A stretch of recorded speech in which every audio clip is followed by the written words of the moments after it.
Good morning, everyone. Welcome to today's hearing. Today we're going to continue hearing evidence from Mr. Robert Black. Would you ask Mr. Black to come in, please? Thank you.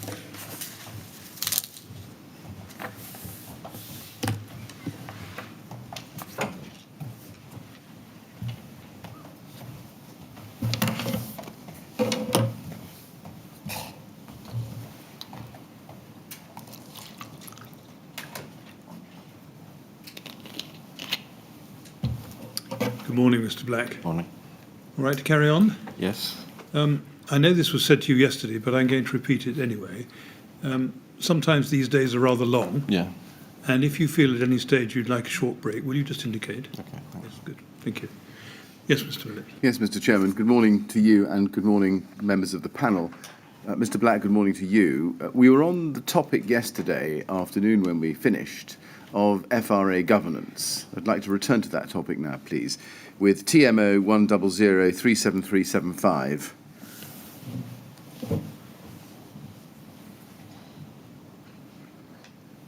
This is an email from Janice Ray to you, in which we can see that she flags up to you some of the questions that arise in the first FRAs from Salvus. It's dated the 22nd of October 2009, and it's entitled Fire Risk Assessments.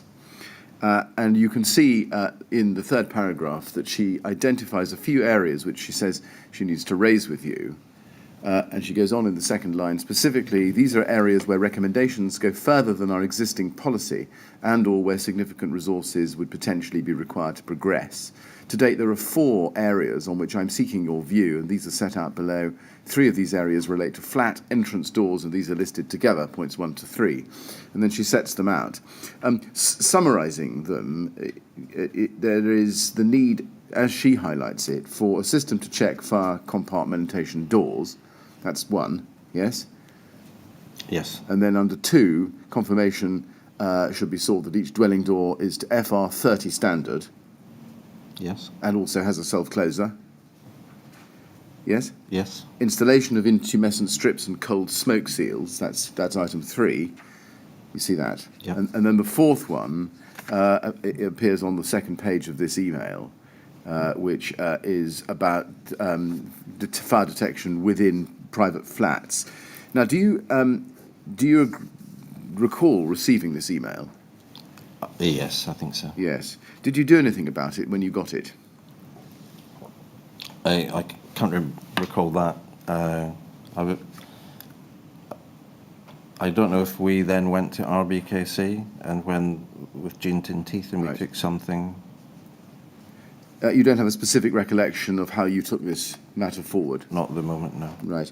Let's move on in time. TMO 00... Well, before I do, you were clear, though, were you not, by this point, October 2009, that in these 3 critical areas, fire compartmentation doors, dwelling doors FR 30, self-closers, and intumescent strips and cold smoke seals, that those were matters which had been picked up by the fire risk assessor and needed attention across the whole stock?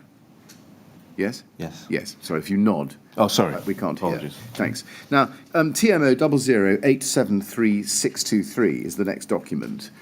This is Janice Ray's report for the TMO board meeting on the 10th of December 2009 on the state of the FRAs following receipt of the Salvus report.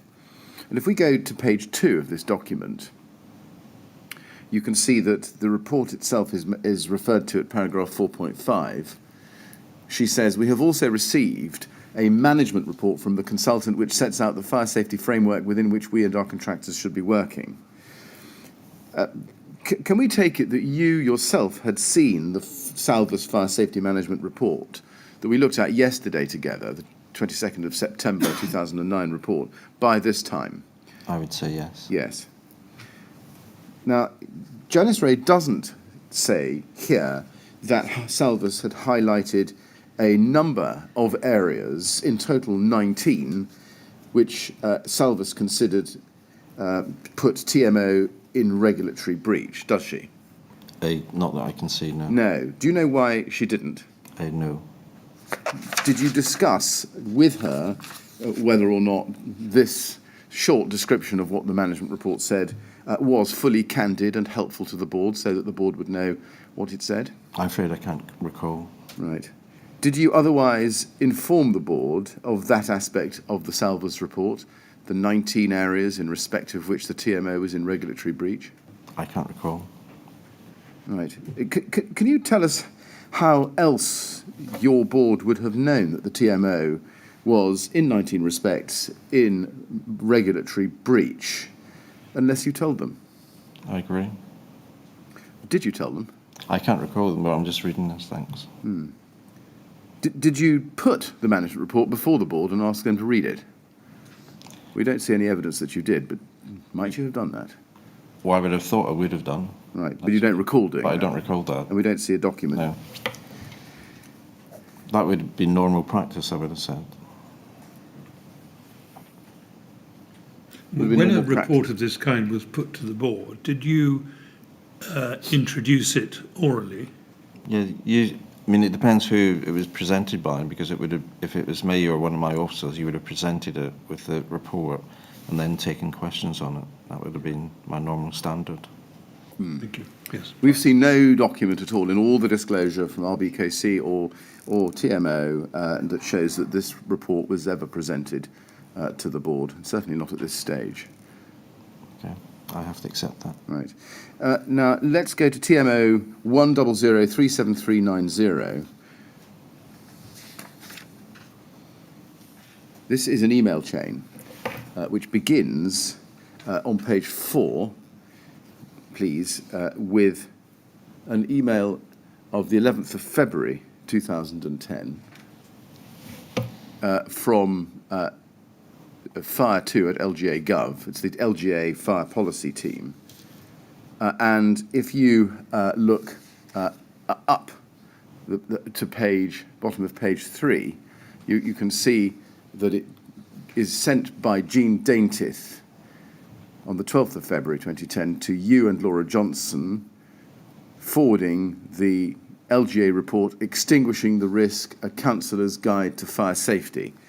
Robert and Laura, this guide needs to be given to the Cabinet Member and Scrutiny Committee, but I thought it needed an introduction outlining the good work we have done already in Rbkc and the TMO. We could ask Councillor Wheel if she would like that at her next SC, though timescales are tight now, or whether it should wait till the next one. I just think that it's always helpful to reassure councillors about how we are ahead of the ball. And if you go to page 3 a little higher up, we can see that you respond to her. Dear Jean, I would agree with you. If you need it turned around, I'm sure we can meet the deadline for this one or the next. I've copied Janice in as she has all the info. You see that? Yes. And then and then Laura Johnson responds on page 2. If we scroll up to that, please. There'll be lower email on that page, 12th of February, to you and Jean Daintith. I think we should take it to the next one. The agenda is light, and it would be helpful to let councillors know what we are doing. It also helps to actively prevent questions when poorly researched media stories are broadcast about fire safety in council properties. Now, we can see RBK 3030060, the report that was prepared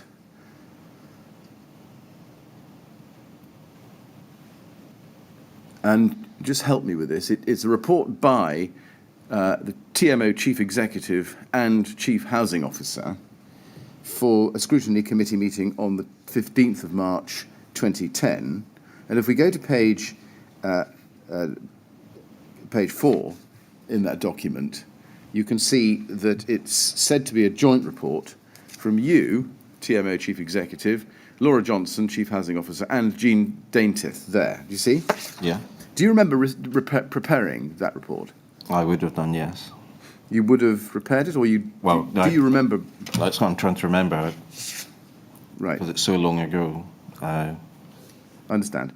Well, let's see some detail. Page 2 in it, please. You say there, under 3, approach to fire risk assessments in Rbkc housing stock, 3.1. Initially, fire risk assessments were carried out by KCTMO staff. However, the fire brigade's requirements became increasingly stringent, particularly in the immediate aftermath of the serious fire at Lakenhall House in Southwark, where 6 people died. Therefore, KCTMO and Rbkc negotiated with the London Fire Brigade to agree on new approach, programme and timescales for carrying out these fire risk assessments and any necessary works that they identify across the Council's housing stock. Now, just focusing on that sentence, do you agree that that paragraph makes no mention at all that the LFB was so concerned about the state and adequacy of TMO's in-house FRAs that they considered issuing an enforcement notice? It doesn't say it there, but obviously Rbkc would have known it because I'm sure we discussed it with them. Well, do you know why this report to the Rbkc Scrutiny Committee made no mention of that fact? I can't recall, sorry. Was it not an important fact to mention in a formal document such as this? You would have thought so. Yes. Can you account for why it wasn't? No. I can't at the moment. No. Had you reported to the HPSC the recommendations made in the Salvus Fire Safety Management Report and what, if anything, the TMO was doing about it? I can't recall, apologies. Again, we see no mention here. So, can we take it that you didn't? I think you'd have to. Can we go to page 3, please? Paragraph 4.3.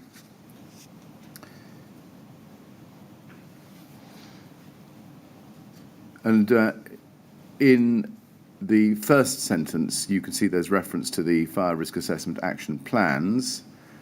And then in the fourth line, however, it says, however, there are a number of potentially more costly items, such as an inspection programme to ensure that all flat entrance doors in enclosed blocks are sufficiently fire-resisting, self-closing and smoke-sealed. And where this is not the case, upgrading or replacing these. Capital funding has been earmarked to progress these items, and Rbkc and the KCTMO are working closely to ensure all significant risks are addressed with the urgency they require. Now, where the report here mentions capital funding has been earmarked, did that mean that capital funds were to be provided by Rbkc to the TMO to carry out that work? Yes. Right. So that's not, just to be clear, that's not capital funds within the TMO's own budget. It's new money. It would though, capital work comes from the HRA, not the TMO. So in terms of when you mention capital work or funding like that, it comes from the HRA. Yes, thank you. So that's new money. Yeah. Yes. Now, apart from that specific measure across the stock, did the TMO have a budget for addressing the closeout of other FRA items? I'm not sure.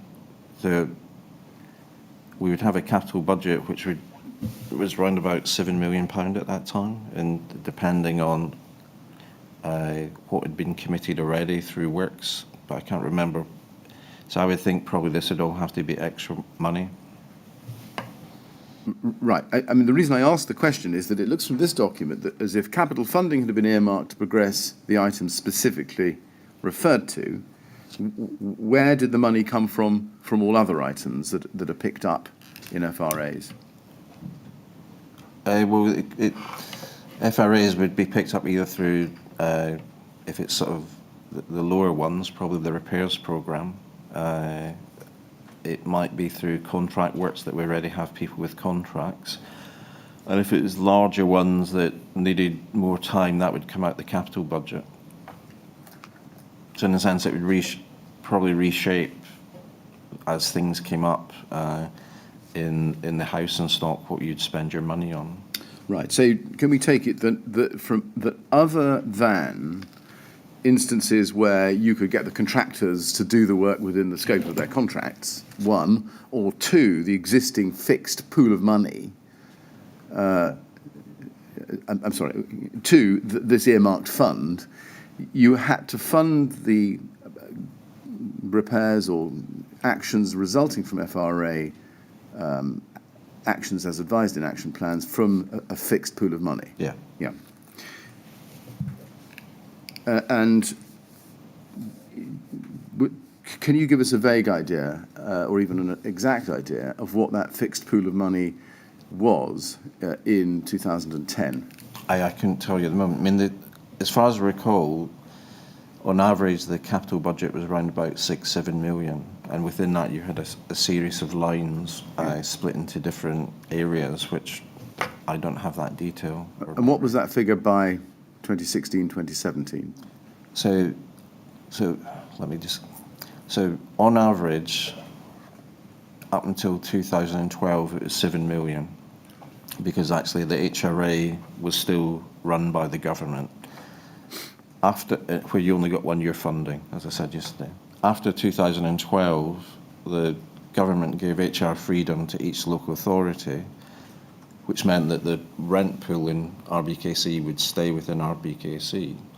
But part of the freedom of HRA is you got some of the debt allocated to each local authority as well, so you had to then service that debt. But because there was more freedom and you knew what you were going to get each year, we began to see the capital programme rise. So we did that piece of work with Savills when they looked at our housing stock, which they said, in principle, with those 10,000 homes, you should be spending about roughly £17 million a year. And as we looked over the business plan, the principle was you were going to sort of increase the investment from 7 to 10, 12, 14, 16, as far as I recall. Right. Did the budget, in whatever numbers they were as at 2010, extend to analysing or extend to covering staff reading FRAs and processing and supervising close-out of FRA actions? I suppose it depends what the FRA actions, if they were resulting in big capital programmes, then they would have to be built into that programme. So that would, I think it's round about then we were doing the first asset management survey, basically where we were surveying our stock for the first time in a number of years to try to shape that. And that should really then shape your spending plans as well. Let me try the question slightly differently. Other than the two sources of money, which is, as you see here, or you told us, contractors doing what they were supposed to do, and this capital funding earmarked to progress these specific items, did the otherwise fixed pool of money extend to ensuring that you had adequate resourcing, in other words, staff, to read FRAs, think about them properly, action FRA items, and supervise their completion?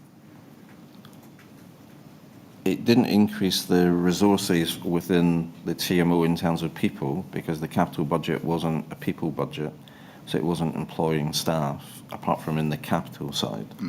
So as the capital programme would increase, you would have probably seen some increase in your staff. Yeah. Is it right that there was no specific budget or sub-budget line item, if you like, for health and safety? I can't recall. That was Janice Ray's evidence. Okay, well, I'd have to accept that. And would it also apply to FRAs? There was no line item within your general budget for FRAs? Probably not. Whether resourcing them internally or carrying them out? Yeah. Right. Now, Carl Stokes, as we know, was in due course engaged to undertake fire risk assessments for the whole of the TMO stock. Yeah. Do you remember what competence checks you carried out or caused to be carried out on Mr. Stokes? I didn't carry any out. The recruitment was done, I think it was, as far as I recall, a joint recruitment with the TMO and Rbkc. I wasn't involved in that at that time. You weren't involved. Can you look at the consultant's brief of July 2010 at CST 705, please? Now, this is dated, as I say, July 2010, as you can see, and it's entitled Consultant's Brief Fire Risk Assessments Medium Risk Programme, prepared by TMO, I summarise, for the client, and then your name appears underneath that, above the words Chief Executive. So can we take it that you were the person who caused this brief to be created? I'll have to accept that, yeah. Yes. Did you read it when it came? I can't recall at the time. Did you have any input into its drafting? I don't think I would have, no. Right. Who drafted it, do you know? Not. Right. Let's look at the title. As I've shown you, it's Fire Risk Assessment's Medium Risk Programme. Now, as we know, Grenfell Tower was not included in the Medium Risk Programme because it was a high-risk building and had been assessed as part of that programme by Salvus in September 2009, hadn't it? Yeah. Yes. And in fact, by Mr. Stokes, yes? Yes. Yes. Now, but in due course, as we know, Mr. Stokes began completing fire risk assessments for high-risk buildings within the TMO housing stock, including Grenfell, didn't he? Yeah. And he did so, do you remember when from? We have a date of August 2011, but I just have to agree that. right. Do you know yourself how it came about that Mr. Stokes took on the role of low-risk buildings and then high-risk buildings without, as we've heard, any form of procurement or quality assessment process? I mean, I won't. Well, so I can only not speculate that in terms that since he did the work for us, we're pleased to keep him on. But I hadn't been informed. He hadn't been recruited in a way. I think he was just kept on as a consultant. Right. So do I take it from that answer that you assumed that he had been the subject of a further procurement process or processes, both for the low-risk and the high-risk buildings? Yes. Right. But, and that assumption was wrong. Yes. Can you explain how you, as the chief executive, were labouring under that misassumption? I didn't do all the recruitment. I had other responsibilities, and the people who were working with him, I presume, did that. But did no one report to you, for example, that because Carl Stokes was providing a service with which Janice Ray was content, therefore they weren't going to bother to do a further procurement programme or process for him? Came to me and said something like this, but I just, having heard all this since the evidence has come out, assumed that's what's happened. Right. Are you surprised to have been labouring under that misassumption? I'm surprised. Can you explain how it came about that you, as the chief executive, did not know that your organisation had taken on Carl Stokes to do two further programmes of fire risk assessment without any due procurement process? I obviously wasn't told about it. That would indicate some kind of defect in the reporting processes and governance structures, wouldn't it? It could do. Or what other explanation would there be for it? I'll just accept that, yeah. Now, just standing back, did you yourself ever stop and ask yourself, or indeed anybody within your organisation, how a one-man band could possibly perform the job of fire risk assessor for 650 buildings? I believe the programme was over 3 years, and therefore probably the assumption, or not the assumption, the thinking that in that 3 years he said he could do it, and I think they achieved it. Yes, there's achieving it and achieving it, isn't there? One could run around 650 buildings and knock out a 30-page report by dint of a lot of cutting and pasting and producing the paperwork. But my question was really more aimed at identifying an FRA of quality, one which effectively complied with all the guidance and the RRO itself. So my question, did you ever stop to ask how a one-man band could possibly perform the job of fire risk assessor for 650 buildings properly? No. No. Or how Janice Ray was going to be able to read and digest all these reports and then direct and supervise the progress of recommended actions, as well as do the rest of her job? It was her job. Indeed, and as she told us. But did you ever ask yourself whether she was overstretched in that job because of the sheer scale of the task of getting in the FRAs, reading them, digesting them, directing and supervising the process of getting FRA actions started and then supervising their completion? I'd expect her manager to do that, and then if there was an issue to inform us, so that we could actually look at resources and if extra resources were required. As I say, as chief exec, while this is important, I had other important issues as well, which I was having to deal with. And so, yes, I was stretched as well. So therefore, actually, how you stretch yourself in terms to address all the issues I had, that I therefore relied on my management team to provide support to make sure it happened. So do I take it from that nobody ever came to you and told you that Janice Ray, despite her courage in the face of the odds, was actually overstretched, needed help, but was too polite to ask? Well, actually, each year there was a budget process where managers could make bids for budgets, and then they would come through the senior management team, through the executive, to see if we could we could fit all those in. So there was a process to be able to do it. Was that process ever used in order to ensure that Janice Ray had adequate resourcing and support for this job? I When I don't say remember. this job, I mean the FRA Yeah, exercise. yeah. I mean, I don't remember because it's so long ago. Do you agree with me that it is the line manager's job to make sure that the person who is reporting to them is adequately resourced so that they can do their job to the best of their ability? Yes. And did it never occurred to you that, and you were never told, I assume, that no one had actually ever even considered whether Janice Ray was under-resourced in this respect? I think we had resource issues all the time. So, I mean, I think that's just a position. So it's not a perfect world. We only had so many resources. We had budget cuts, changes. So it's a difficult situation, and I think that's reflected in lots of other organisations. Let me just ask you about the culture. It's not a word I would use lightly, but was there an atmosphere, perhaps, in the TMO of encouraging people to get on with the job as best they could and don't ask for any more money? I think there was an atmosphere of people knew how much money there was in a time of austerity where across the country everything's been cut, including the fire brigade, the police, and every local authorities.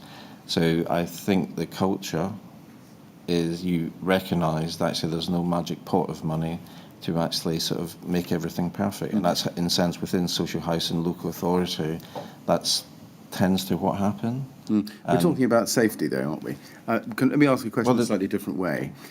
Did you ever encourage those staff in your organisation who were managing safety, and particularly fire safety, to approach you for more money if they thought they needed it? At least to ask the question.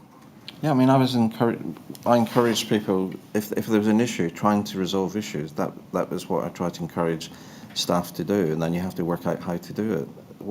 So I wasn't against people thinking how to do things differently. I think Janice did a fantastic job. I think she was stretched, so I accept that. But it never got to a stretch where people were saying to me, "We've got a problem." When you say you think she did a fantastic job, I'm going to assume that you're not commenting on the totality of the facts as revealed by her evidence, but your impression of her work and work ethic at the time. Impression of her and her work ethic. At the time? At the time. Yeah. Now, let's look at RBK 3053588, please.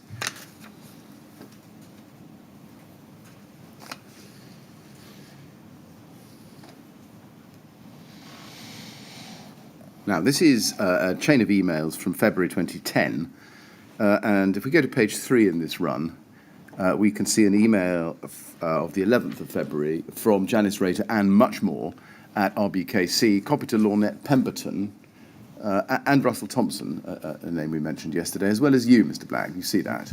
And the subject is fire risk assessments, progressing programmes of medium risk and low risk blocks. And further to our brief conversation following the last progress meeting with Salvus, as the high-risk programme is on schedule to complete as agreed by late March/early April, it is now timely to consider how the medium-risk and low-risk FRA programmes will be funded, resourced and progressed. I anticipate that we have a few options, and then they're set out under 3 paragraphs. If we go down to the 3rd paragraph, you can see in the 2nd paragraph of that paragraph, she says this: I can confirm that Salvus are currently on schedule to complete the high-risk programme within the agreed 6-month time span. Additionally, it's fair to say that the programme has progressed relatively smoothly and generally with the approval of the LFB. However, I have some concerns that Salvus are very rule-bound, and despite what they say about being prepared to challenge the LFB and acting on our behalf as we are their client, I believe they have shown some reluctance to challenge the LFB on thorny issues.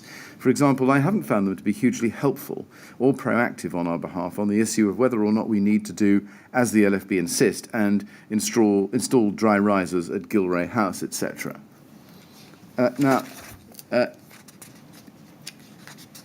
Just focusing on her description of Salvus's attitude there in the middle of that paragraph, when you read this email, were you not concerned that Janice Ray was critical of Salvus for being rule-bound, as she put it? This is so long ago, I'm afraid. I mean, the way I read it is that I think is what she's looking for is a company that's helping her with the fire brigade to come to a conclusion. That's the way I read it. I can't remember the specific email. Apologies. Right.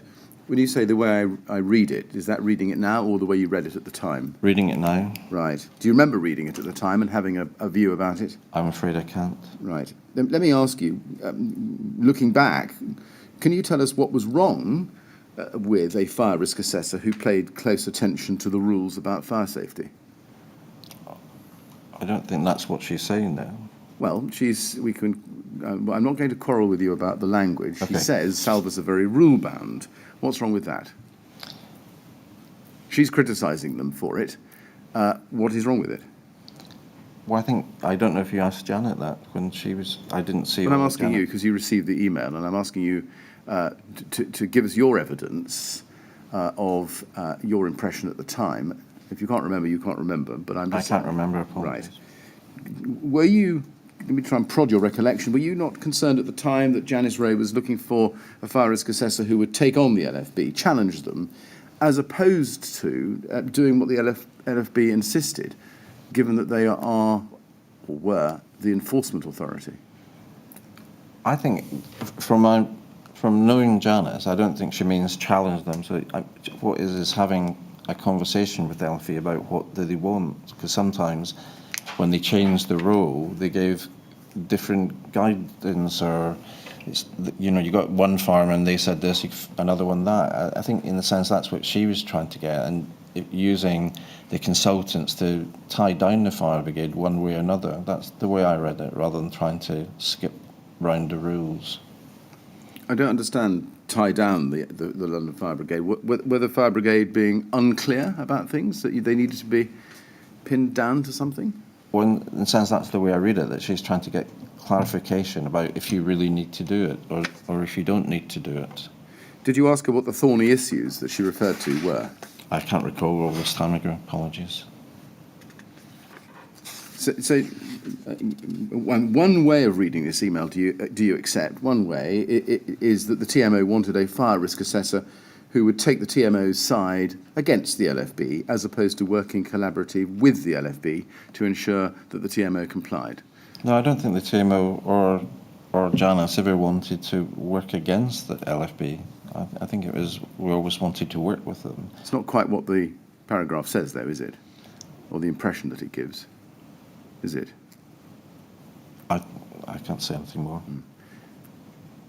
I mean, from your general recollection at the time, do you remember that the aim of getting Carl Stokes in instead of Salvas was that you wanted someone who would be more defensive of the LFB against, defensive of the TMO against the LFB?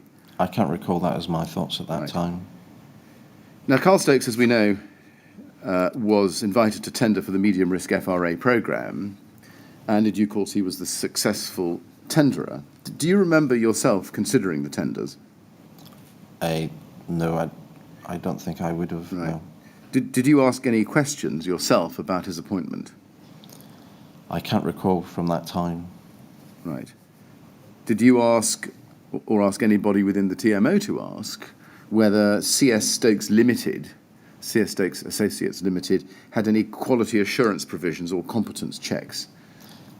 I can't recall that detail. Right. In terms of, I can't recall who, because in a sense I think this Rbkc was involved with this. I don't know if we used HR would have involved. They would have checked that. I'm afraid I just don't know the details from this long ago. You don't. Did you ever wonder to yourself what would happen, given that Carl Stokes was a one-man band, if Carl Stokes was indisposed for a couple of weeks? What would happen to his programme? I didn't have that thought. It never occurred to you that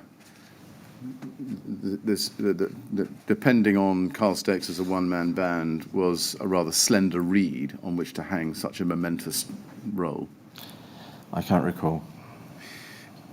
Can you just confirm, was it ultimately your decision whom to appoint as fire risk assessor? It could have been, but in a sense I don't think I was involved in the recruitment. So the recruitment panel would have done the recruitment and assessed the candidates and made the appointment. I I want to turn now to a fire that occurred at Grenfell Tower in April 2010, 30th of April 2010. Now, can we go to TMO 100482221, please? This is an email from Janice Ray, and I'm sorry, we need to go to page 4 in this. What we're seeing is page 1, which is, as ever, the end of the run. Page 4, email Janice Ray, 5th of May, to Colette O'Hara of the LFB, copied to you. You see that? Yeah. Colette, further to our telephone conversations yesterday about this fire, I would advise as follows. And if we go to paragraph 2, she says this: the communal fire detection system is linked to an extraction system, and this did operate, removing smoke from the lift lobby. Unfortunately, it appears that there was spillage, leakage of smoke from the extraction system into the lobbies of floors 7, 12, 13, 15, 17, 18, 19 and 20. And this led to a number of residents to believe that their lift lobby was smoke logged and that they were trapped in their home, and as such, they telephoned the FB, raising their concern. Now, do you remember seeing this email at the time? I can't remember at the time, but obviously I've seen it. Right. Now, Janice Ray told the inquiry, day 144, page 5, there's no need to go to it, that this was her report to the LFB on that fire. Did you ask her for any other report or a more formal document? I can't recall. Let's go to TMO 1003747. This is the board pack for the TMO board meeting of the 17th of June 2010. Sorry, it's 22nd of July 2010. And if we go to page 94, we can see Janice Ray's report to the board of the 17th of June 2010. And if you look at page 96 in that document, you can see paragraph 8. And at paragraph 8, which is headed Fire at Grenfell Tower, 30th of April 2010, she says at 8.2, Grenfell Tower has an automatic fire detection system in the communal areas which is linked to a ventilation and extraction system. The fire alarm was activated by the smoke, rang throughout the block, and the extraction system opened as it should, expelling the smoke from the building. And you can cast your eye down to the bottom of that page and then over to page 97, paragraph 8.3. It says, however, when the fire brigade attended, they inspected the block, subsequently raised the number of concerns with us. Specifically, first bullet, it appears that although the vents opened and the smoke was expelled from the building, there was some leakage of this smoke onto some lift lobbies at a number of floors above the 6th. Why did this happen? What arrangements are in place for maintaining the fire alarm and smoke extraction system? Why were there recycling bags on the 6th floor lift lobby? There was some confusion over whether the lifts responded to the override request from the LFB. Just pausing there, did you read this report at the time, namely June 2010, or at any time before the TMO board meeting on the 22nd of July? I would have done, yes. You would have done, yes. Now, we can see that this report doesn't describe leakage onto 8 floors, as set out in Janice Ray's email of the 5th of May to Colette O'Hara, does it? No. Nor does it mention the fact that residents believe that they were trapped in their flats and called the LFB, does it? No. Nor does it mention the fact that let me ask you, the report suggests, doesn't it, that AOV operated as it should, with a bit of leakage? It appears to say that. Yes. Did you ask Janice Ray why this report to the board was, in the respects I've pointed out to you, inconsistent with her email to Colette O'Hara of the 5th of May? I'm afraid I can't recall. Not really giving the board the full picture, is this? It would appear to be that, yeah. Then at 8.4b on page 97, a little bit lower down, if we can scroll down, please, for you, it says this: the TMO engineers and planned maintenance contractors inspected the entire extraction system following the fire to identify any damage caused by the fire, and none was found.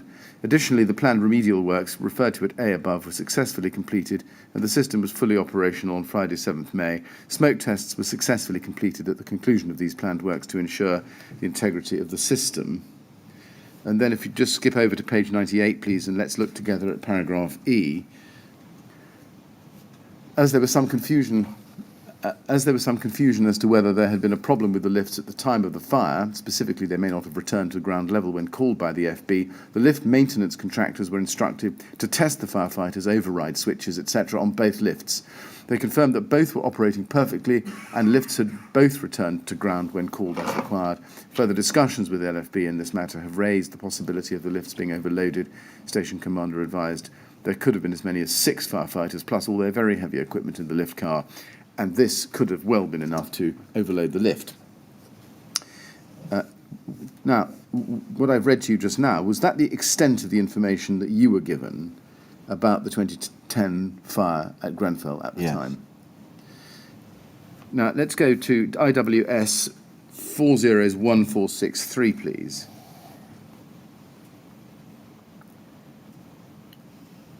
This is a formal document from the LFB entitled Report of Attendance of London Fire Brigade to a Primary Fire Incident.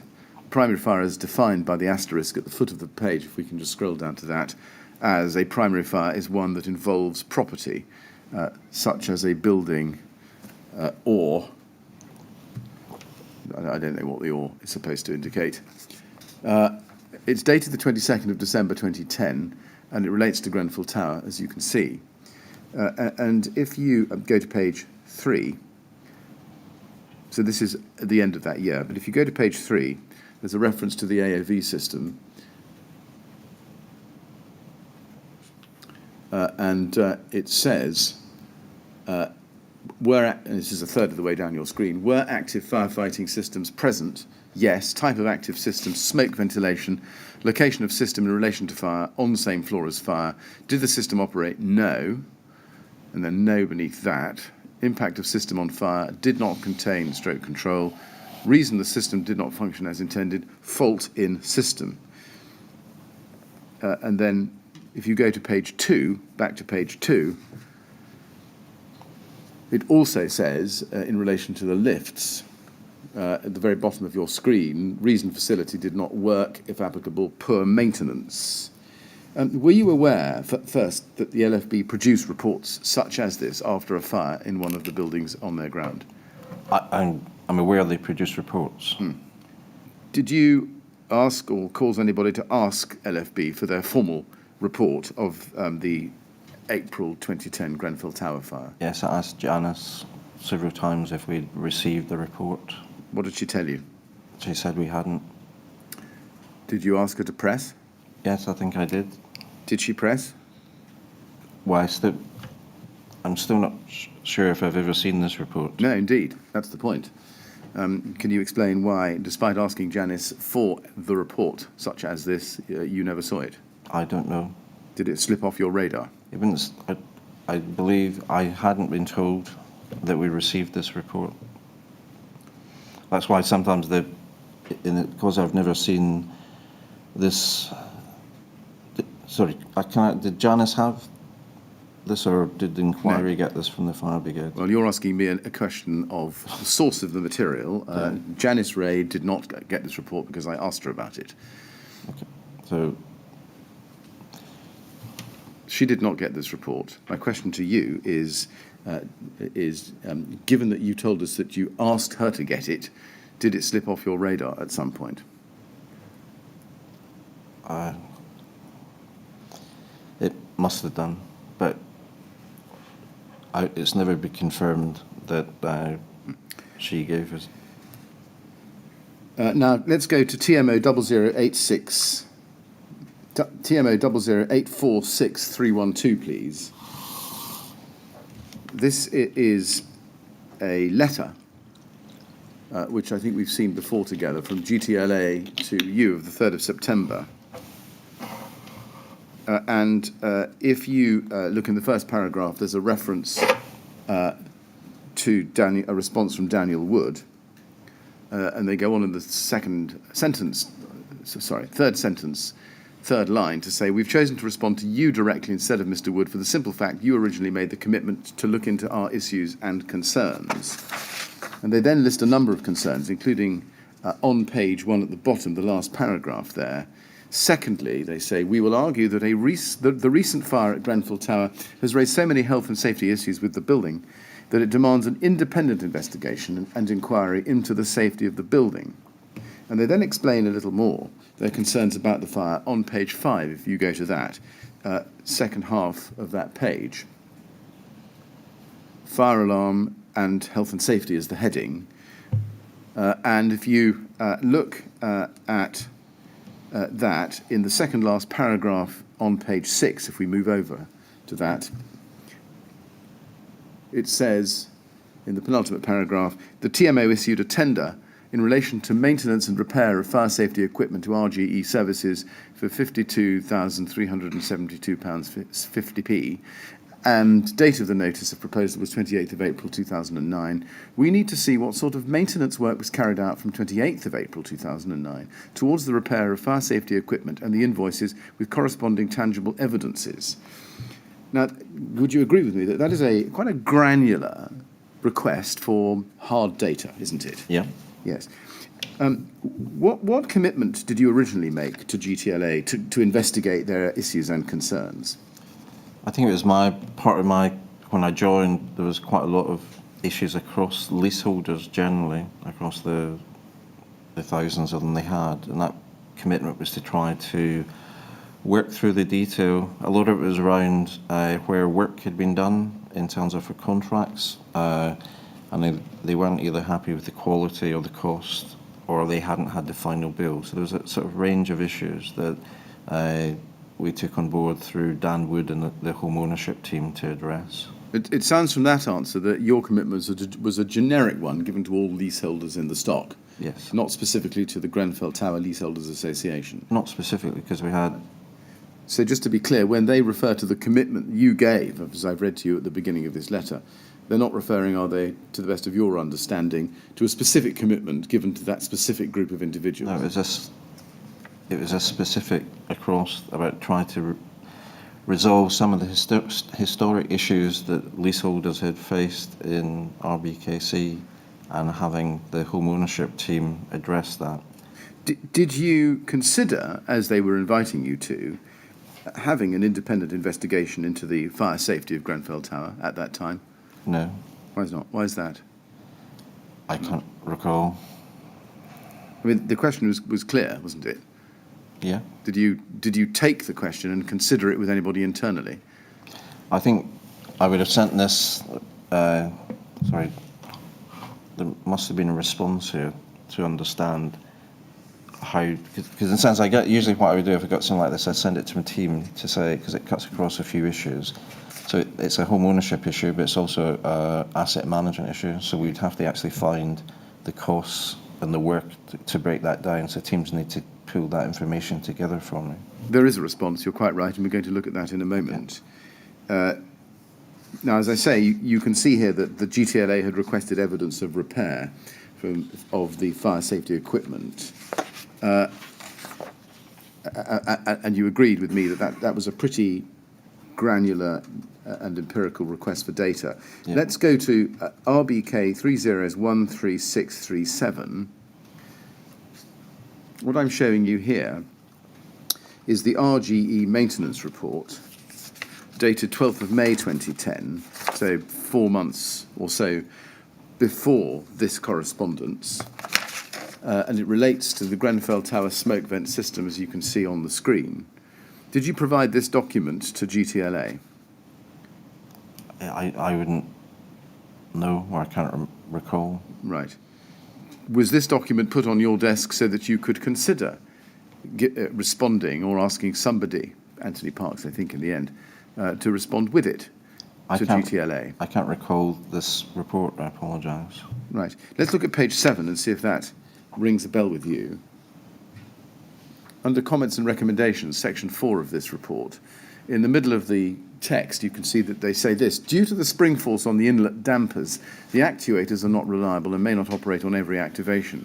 The outlet damper have very little force and are reliable.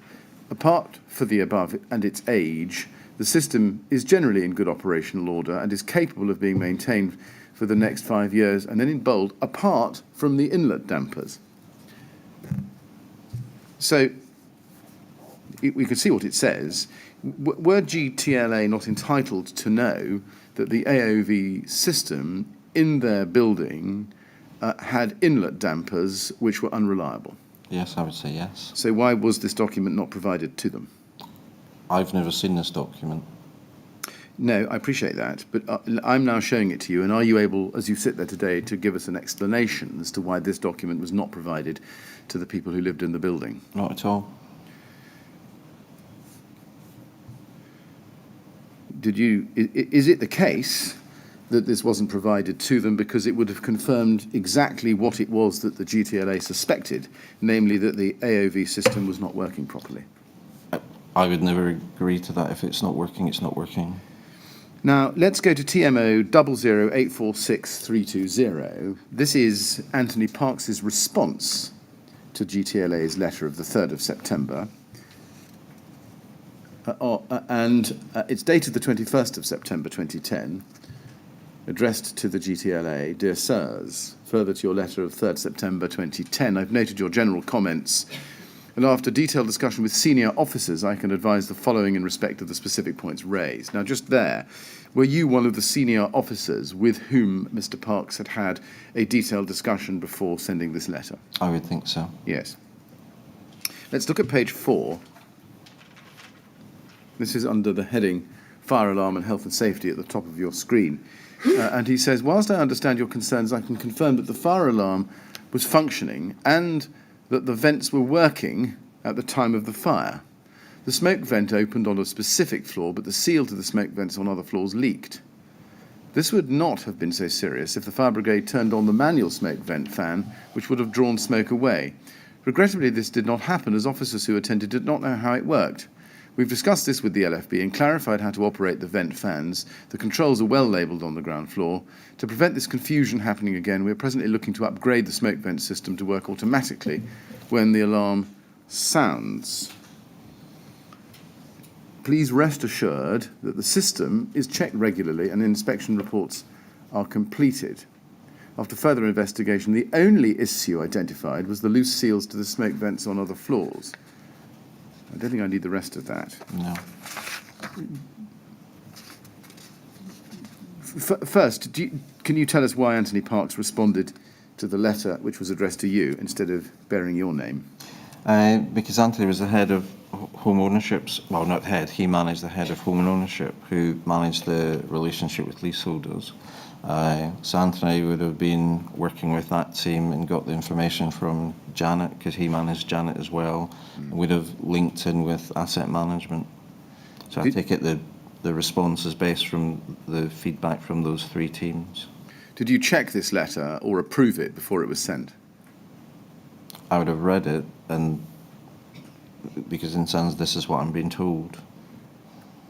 Now, Anthony Parks makes no mention here, does he, of the RGE maintenance report of May 2010 or its conclusions that the actuators may not always work, does he? He doesn't know. And indeed, would you agree that the parts of the 3 paragraphs of this letter under fire alarm and health and safety are really an exercise in concealment and half-truth? I'm not sure. I mean, as I said, I hadn't seen the report you showed me. It's never been presented to me. I don't know if Anthony saw it, so therefore, if he read it, it looks like he didn't get it. So I'm confused. Mm. And it looks like an attempt to blame the fire brigade rather than the state of the AOV, doesn't it? Again, I would have to ask Janice more about if that was an issue, because that's why you get put in there. I wouldn't say. Well, I'm asking you because you were the person to whom the letter was written. Yeah. And you read this letter before it was sent by Anthony Parks. What I'm putting to you and inviting you to accept is that these 3 paragraphs are an attempt to blame the fire brigade and pin any error on human error on their part rather than on the defective condition of the AOV at the time?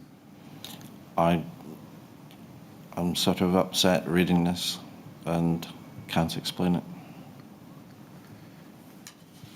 Apologies. Were you aware that a year later, this is August 2011, 9th of August 2011, that RGE wrote a further report saying that they could not guarantee conformity of the AOV with fire regulations, and that the actuation system was not fit for purpose and needed to be replaced in order to make the system compliant? No. Do you know why the GTLA was not told about that? And we've seen no evidence that they were. Well, I'm completely... I haven't seen it. I hadn't been told that.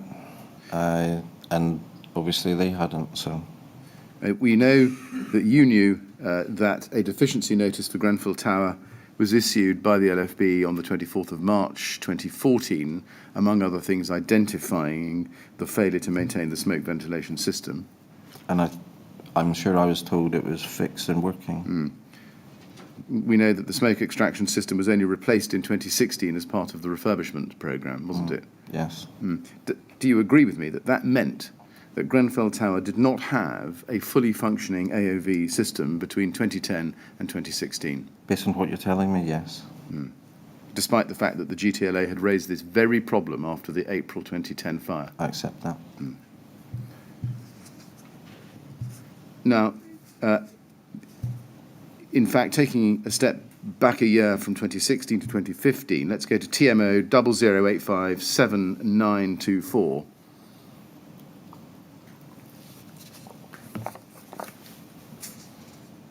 This is, we need, well, we can stay on page 1.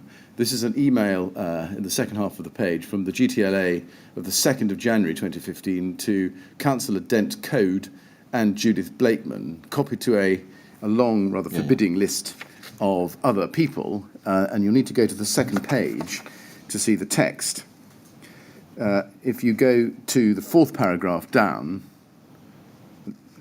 you can see, and it's signed, I should just tell you by Tunde Awaderu of the GTLA. If you go to the 4th paragraph down, he says this: in a letter to me, do you see that? You see that? Oh, yeah. Yeah. In a letter to me from the KCTMO Limited dated 30th of January 2013, on page 2, it states, we can confirm that improvements will be made to the existing smoke extraction and ventilation system which links to the fire alarm under the Grenfell Regeneration Project, close quotes. Ryden has been on site since June 2014, and so far there is no tangible evidence whatsoever.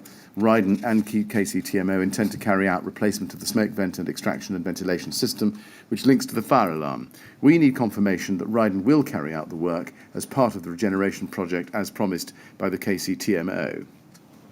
And then they go on to cite the FRA from November 2012. Now, if we go up to page 1, we can see that you forwarded that email.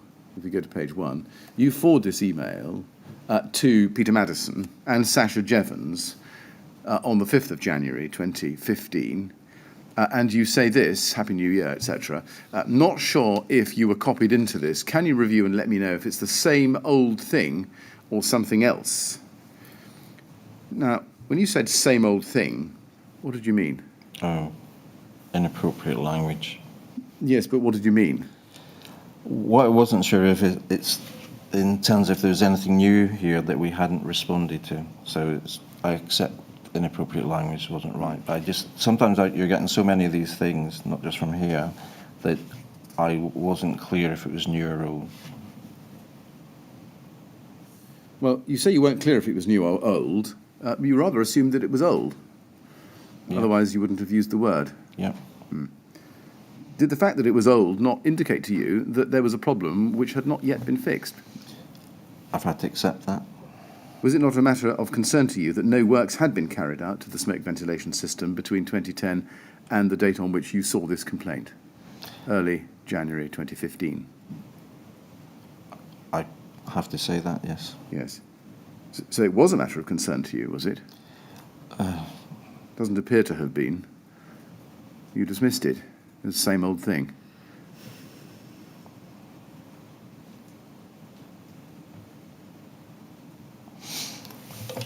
I have to accept that.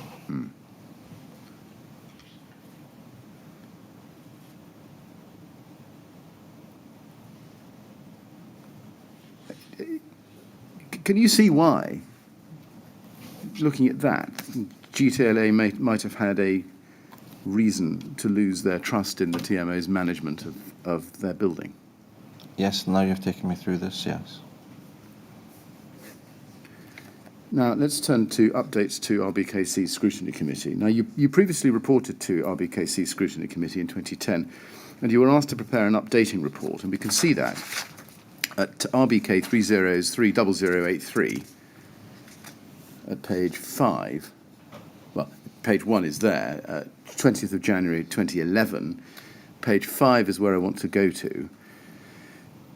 We can see on that page that, again, this report comes from you as CEO of the TMO, Laura Johnson and Jean Daintith, prepared by Janice Ray, as we can see from the contact officer details at the foot of that page. And if we go to page 3, let's look together at paragraph 4.4. And it says, however, there have also been a number of potentially more costly items. In particular, the following recommendations were made in relation to flat entrance doors of all of the enclosed blocks.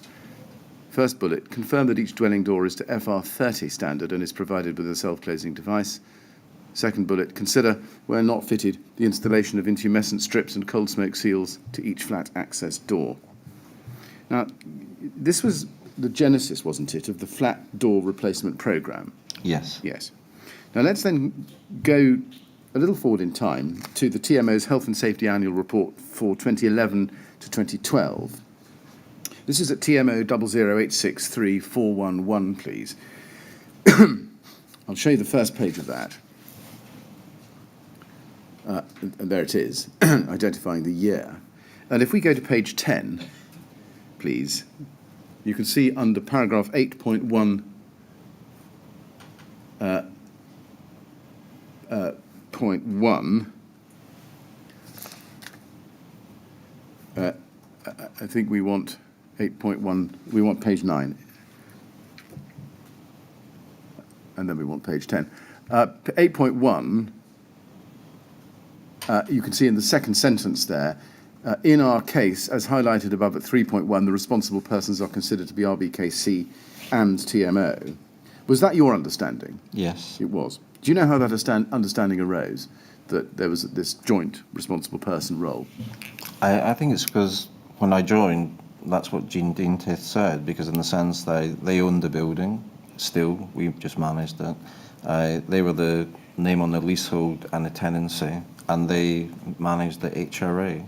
So in terms of why we had responsibility, we didn't have all the responsibility. Let's go to page 10 and look at 8.1.11 at the foot of the page. It says this, whilst progress to date has been worthy of note, and the LFEPA's timescale for completion of the high and medium risk action plans by July 2014 is still a long way off, a significant amount of work remains if we are to ensure that all actions are completed. Additionally, any further actions identified by subsequent FRA reviews must also be resolved swiftly. The continued commitment of staff and contractors will, therefore, be required. How did you yourself ensure that actions identified by FRAs were being carried out within the time frame for completion set by Mr. Stokes? They went through the Health and Safety Committee, and they monitored them to make sure they were allocated to the right teams. Did you yourself take any steps to monitor what it was that the Health and Safety Committee was doing by way of supervision? Not all the time, no. At any time? Sometimes I would ask, because I'd get reports, and then speak to the people involved. Did you get regular reports, do you remember? Maybe not always regular, no. Now let's go to TMO 1001767.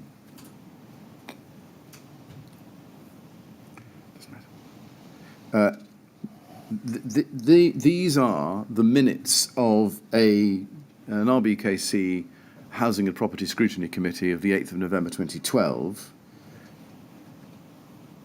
And you can see from the list of those in attendance that you were there. You see that? Yes. If we go to page 3 and look at the second paragraph on that page, it says this. The committee expressed continued concern over flat entrance doors in the TMO stock that were non-compliant with fire safety standards. Mr. Black responded by emphasising the vast majority of flats were designed to contain fire. He also confirmed the TMO was working with the fire brigade at the highest level, and the 68 leaseholders with non-compliant doors had been informed by letter that it was their responsibility to meet the standard and were responding. Councillor Pascal said he appreciated the work already carried out on this issue, but urged all parties to make as much progress as quickly as possible. It looks as if, do you agree, that the concern over leaseholder flat entrance doors extended to the scrutiny committee? Yes. Did you consider the committee's concern to be valid? Yes, I think we all. I mean, the issue here is the doors were the responsibility of the leaseholders. So while we could replace tenancy doors by giving notice and doing it, we didn't have that authority with the leaseholders.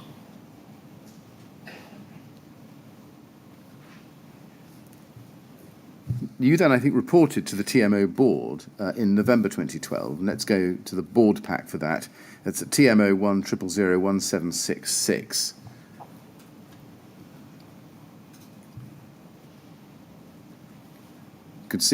You can see that the date of the board meeting is the 15th of November 2012 there.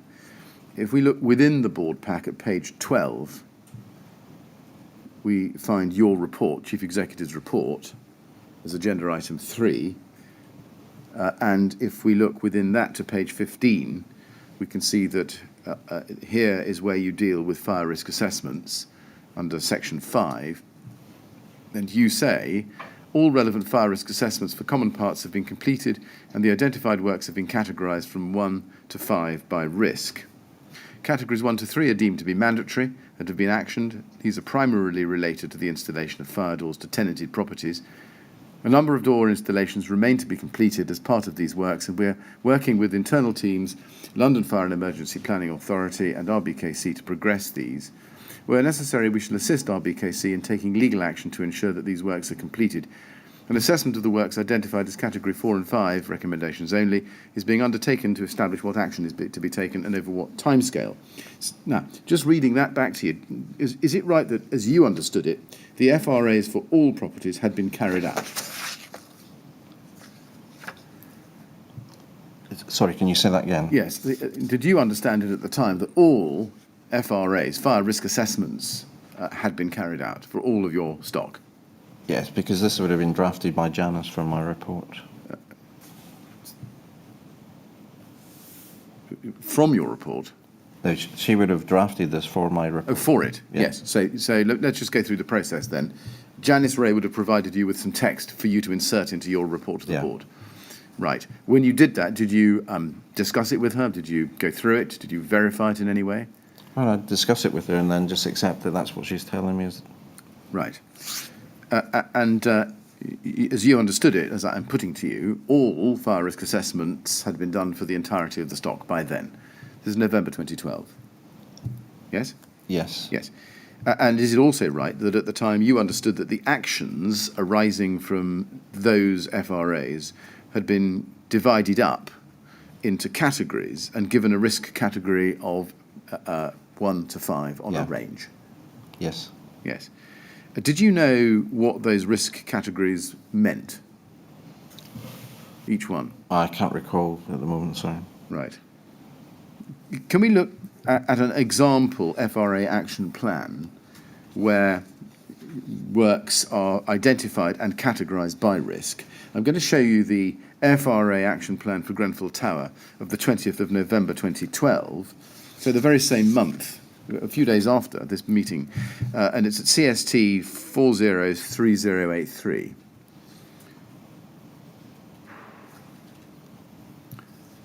Now, this is the first page of a document called Record of Significant Findings and Action Plan, and you can see that it relates to Grenfell Tower and it's dated the 20th of November 2012. Just pausing there, have you, or had you seen this document at the time? I'm not sure if I've seen this specific one. I'd seen other ones before. Right. Would these documents generally have come across your desk? Not across my desk. They've gone to the Health and Safety Committee. Right. As at November 2012, were you broadly familiar with what an FRA done by Mr. Stokes looked like? Broadly. Broadly. Were you broadly familiar with what a record of significant actions and action plan looked like? I'd have to, I can't recall. Right. Now, let's just look a little bit more closely at it. You can see above the box that it refers to priority timescales. High, 2 to 3 weeks. Medium, 2 to 3 months. Low, 6 to 12 months. And you can see that the first item in the list on that page is advise only and is white. It's not coloured. But, and if you scroll down to page 2, you can see that a number of items are given a high priority and are coloured red. Yes? Yeah. And then and those are priority items and therefore must be completed within 2 to 3 weeks. Yes? Yeah. Yes. Was that as you understood it at the time? Yes. Now, if we go to page 3, we can see a medium risk priority. As an example, item 8C, which has got an amber colour. Yeah. Yes. And that means that it had a timescale for completion of 2 to 3 months. Yes? Yes. And you would have understood that fact at the time. Yes. That scheme. Yes? Did you expect the items identified in the action plan to be addressed within those set timescales? Yes. Yes. Did you understand that in the end you were ultimately responsible for ensuring that they were addressed within those timescales? Yes. And how did you go about ensuring that they were addressed within those timescales? By them being managed through the Health and Safety Committee. Right. Did you spot check or verify what it was the Health and Safety was doing by way of managing that question or managing that task? I wouldn't have been so hands-on in that. Right. So you left it to them? Yes. I mean, did you understand that meeting or not meeting those timescales might mean the difference between being compliant with the RRO and exposing your organisation to prosecution for a regulatory offence, Yes. or not? I think you said yes. Yes. Yes, you did. Given that that was a major risk, as identified much later indeed by the corporate risk map, why was this not something that you kept tabs on, at least in some way? I suppose it goes back to in terms of I had a wide brief doing other things, and it's about trying to find this balance. Mr. Chairman, is that a convenient moment for the break? Yes, I think it probably would be. Thank you. Well, we'll have a break now, Mr. Black. We'll come back at 11:30, please. And again, please don't talk to anyone about your evidence while you're out of the room. Okay. Thank you.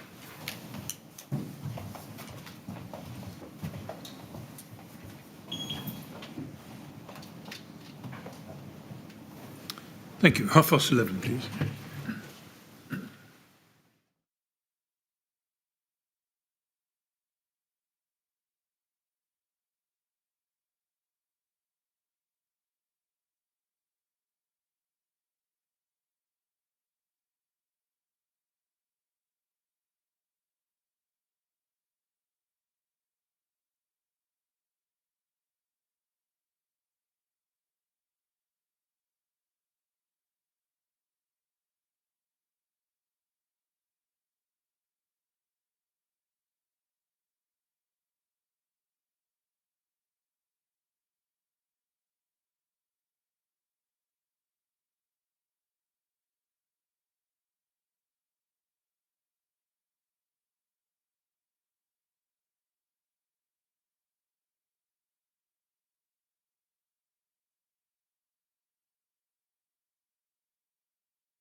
Would you ask Mr. Black to come back in, please? Thank you.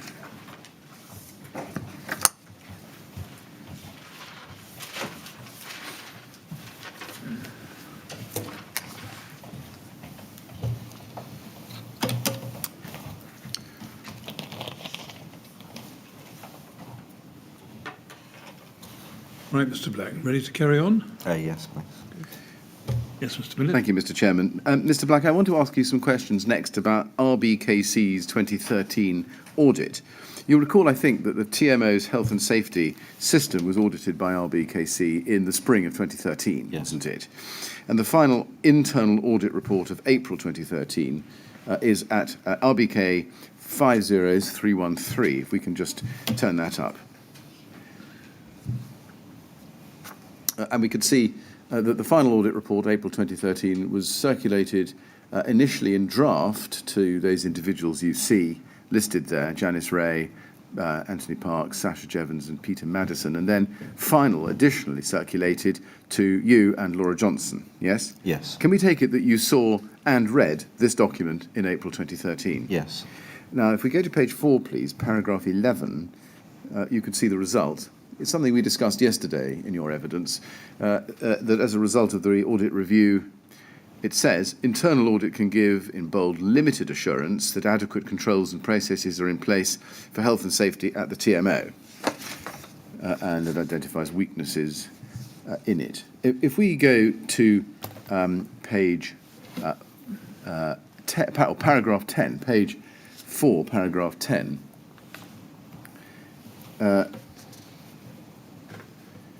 it says 5 medium priority recommendations were also made as follows. All high priority remedial work identified as part of the annual health and safety inspection check should be followed up by the health and safety team to ensure it is undertaken on a prompt basis. And then the final bullet point there, I'll specifically read to you. It says this: appropriate performance indicators relating to health and safety inspections should be developed by management. I take it that you understood and read those recommendations at the time, yes? Yes, sorry. Yes. And if we go on in this report to page 21, let's look and see what's said about performance indicators. If we go first to paragraph 9.3, audit noted that only a limited number of health and safety performance indicators are reported, and there is an absence of meaningful indicators for areas such as electrical inspections, water quality inspections, and treatment of asbestos. And then 9.4, in the absence of a full range of performance indicators for health and safety specific areas, there is a risk that management cannot monitor performance levels for these areas and take appropriate corrective action where poor or inadequate performance levels are identified. And then you can see the recommendation, and then below that, the management response. The recommendation is appropriate performance indicators relating to health and safety inspections should be developed by management. This ensures that inspections can be monitored and any performance issues identified for appropriate corrective action to be taken where performance does not meet expectations. And then the management response underneath that. The annual report summarises all health and safety activity in the preceding 12 months. However, it has been acknowledged that it would be beneficial for the TMO to supplement this with meaningful health and safety key performance indicators, which could be monitored regularly throughout the year.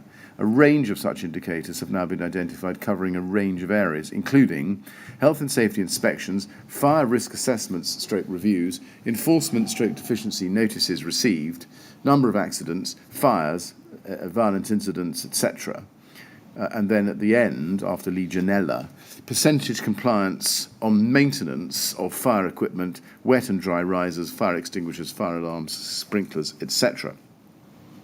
And again, can I assume that you read here both the recommendation and the management response? Yes.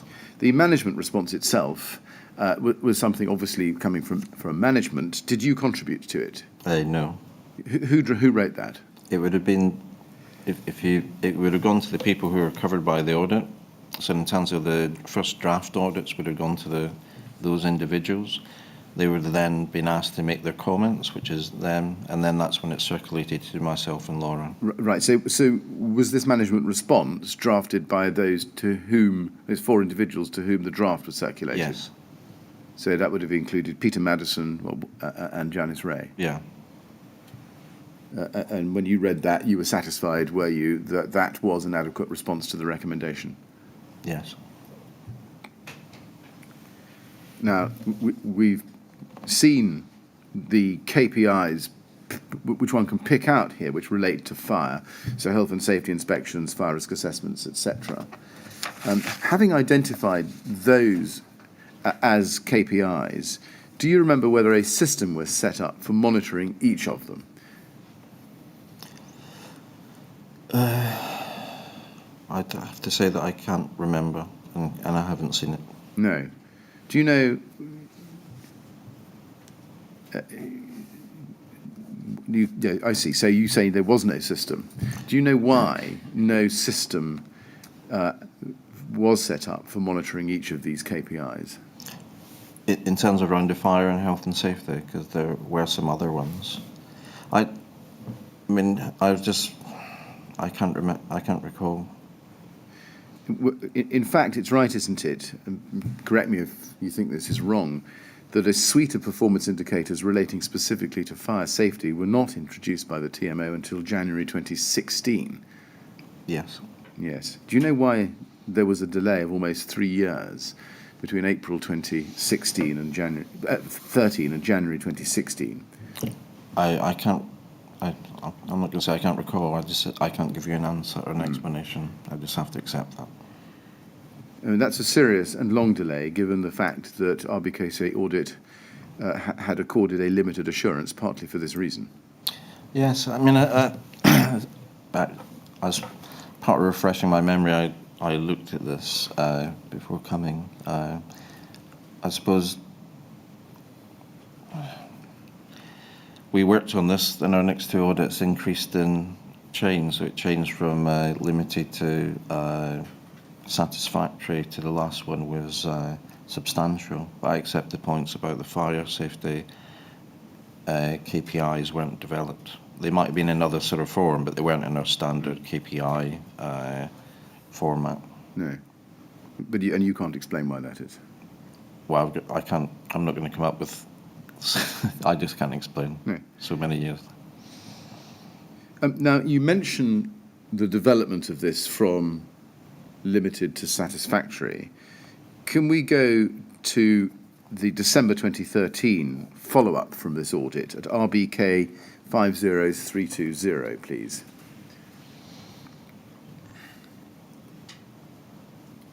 You can see that this is dated December 2013, and it is the follow-up audit report. You can see that it's circulated to Peter Madison, Janice Ray, and Alex Bosman, and the final circulated to Sasha Jevons and Anthony Parks. We don't see you marked on the circulation list. Are you able to explain why you weren't? No, I would have got it, though. But you would have seen it, yes? Yes. Yes. Do you remember seeing it and reading it at the time? Yes. Yes. Now let's go to page 2, paragraph 5. You can see there that the assurance level has moved from limited to satisfactory, yes? Yes. With a medium risk. Let's look at what action was stated to have taken place with respect to the KPIs that we looked at a moment ago in the April version of the audit report. We need to go to page 9, please. And on page 9, let's look at item 8.14, appropriate performance indicators, indicating relating to health and safety inspections should be developed by management. This ensures that inspections can be monitored and any performance issues identified for appropriate corrective action to be taken where performance does not meet expectations. That's over the page, medium priority. Just look at that. And again, if you go back to page 9, under agreed action, it says, agreed, a range of performance indicators which can be monitored on a regular basis have now been identified to supplement the information in the annual report and the existing KPIs. Implementation date, September 2013, if you look across the page. Responsible officer, health, safety and facilities manager, and policy compliance manager. And then action to be taken, implemented you say there, in bold, or it is said, evidence provided, the KCTMO Compliancy Live Dashboard provides real-time data on compliance levels for, and then there's a list of bullet points, and at the bottom it says fire protection, and then over the page, equipment checks. Fire protection equipment checks. That's a single item, isn't it? I think so, yeah. Yes. So, on that, is it right, therefore, that if you compare this with the list of KPIs identified in the April 2013 report as the management response, it would appear that the only fire-related KPI that was actually implemented was fire protection equipment checks, nothing else? Yes. Why is that? I can't recall. I mean, for example, why were no KPIs set up for health and safety inspections, FRAs, reviews, enforcement deficiency notices, and fires? I can't recall, apology. You can't recall? No. No, I mean, that's what I'm saying. So in terms of the checks, I recognise there was improvement. Alex Bozeman. So let me start again. There was a fundamental change when Peter came in. He changed his team. Alex Bozeman joined the organisation. I think a big bit behind this report, the previous report, was actually we collect a lot of our information in different pockets of the organisation spreadsheets, and actually that was seen as a risk. Keystone was seen as a key operation to improve that, and I think what may have happened is, in terms of Alex focused on the indicators he was responsible for, and that's how we moved to the live action. And I can't understand how we didn't develop the other ones.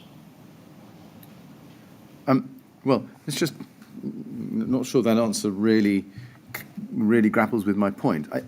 You see, on the document in front of you, if we go back to page 9, it says the agreed action is agreed, range of performance indicators, and then under action taken to be taken, it says implemented.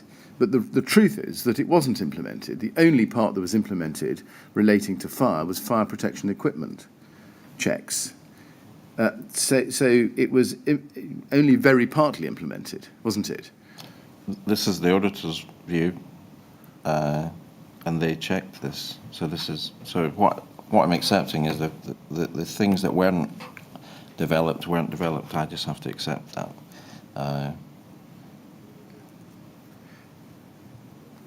Yes, and really I'm just asking whether there's a reason why that was the case. I just don't know. Was it overlooked, or was there a resourcing problem, or was there a decision taken that, notwithstanding the management response, it wouldn't be carried into account? I don't think it would have been a decision making. I think it either just didn't get done. Right. There's a reference to a dashboard, a compliancy live dashboard. Were you aware of that dashboard? Yes. Right. Did you have access to it? Yes, it was in all the offices. So in terms of it's part of Alex's process they introduced, so that we actually use live information. So Keystone had been developed quite fast, and so that actually instead of waiting for a certificate to come through, they were put on automatically, so you could check that. And I think the system with the contractors had audit checks as well. So there could have been no doubt that anybody in the TMO, including you, could have looked at the dashboard at any time and compared it with the management's response to the April 2013 audit and seen what the shortfall was. Yes. Did you? I can't answer it. But let's go to TMO 00873392, please. This is a report prepared by Anthony Parks following the audit in July 2013. It's between the two audits. And you explained who Anthony Parks was.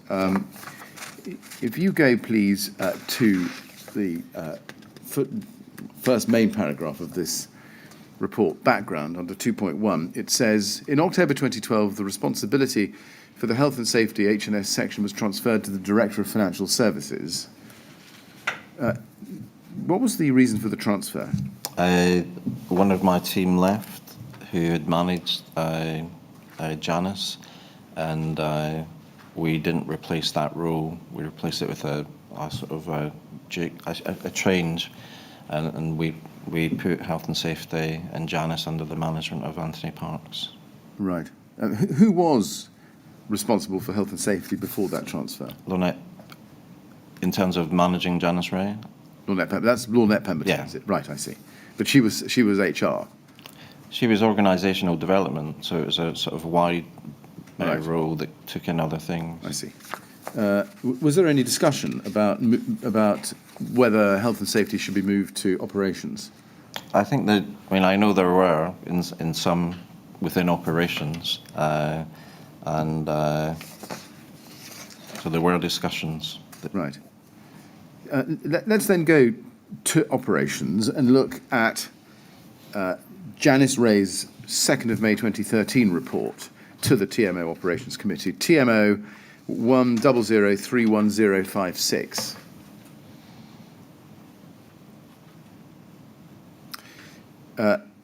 This is 2 months earlier than the July document we've just been looking at. And you can see that it's prepared by Janice Ray, dated 2nd of May 2013. Current TMO position on fire risk assessments. Do you remember whether you saw this report? I can't recall specifically. Let's see how we go then. Page 3, please, paragraph 5.3, under the heading Progress with FRA Action Plan Items. 5.3 says, whilst many actions have been progressed, it's fair to say that a significant number of items remain outstanding and have not progressed as swiftly as required. Therefore, all outstanding items have now been collated and presented to the relevant team for urgent completion. The requirement to give this work priority has now been reiterated to the entire organisation, and completion of these it being monitored on a weekly basis, and the executive team regularly provided with detailed breakdown on progress. And then at 5.4 she says, the need to implement a process to facilitate better monitoring of FRA actions, and in particular to identify where these remain outstanding, has been highlighted. Therefore, the possibility of a workflow system on the electronic document and record management system has been investigated and trialled, and it is anticipated that following stakeholder training, this can be implemented from late May / early June 2013. This will ensure a demonstrable audit trail is in place and should ensure that these are treated with priority. Now, why have the actions not progressed as swiftly as required? Do you know? Not off the top of my head. I would think probably because either teams aren't performing or contractors aren't performing, but I can't recall specifically at this stage. Were you, in particular, or the executive team in general, provided with detailed breakdowns of progress? Sometimes. When you say sometimes, how regularly? And I can't, not every week, so obviously sometimes. So I don't have the particular memory of how often. Was it periodically according to a fixed timetable, or was it just ad hoc? Probably ad hoc. Right. Why ad hoc?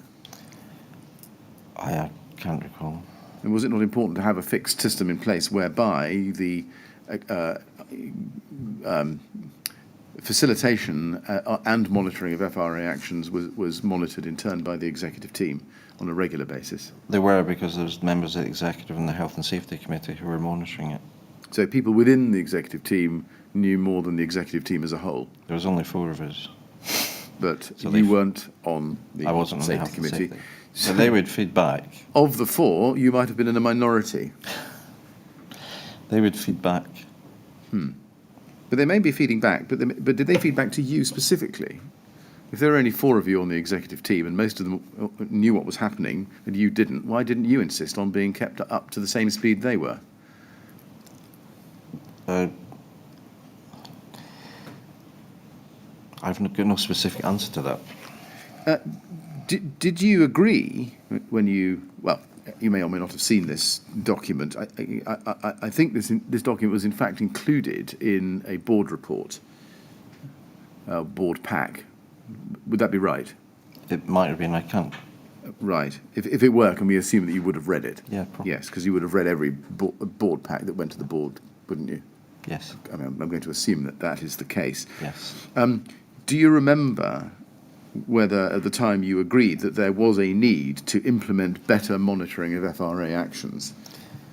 Yes, I mean, I think that partly here what they're talking about is, I think part of the discussion is how they do this workflow to make sure it's accessible. And a part of this system that Janet and others were working on is actually to make it easier, because there was discussions all the time about things had been not knocked off, but completed or partially completed. And I think partly this was how we were striving to get better at record collecting, monitoring, and being able to show it.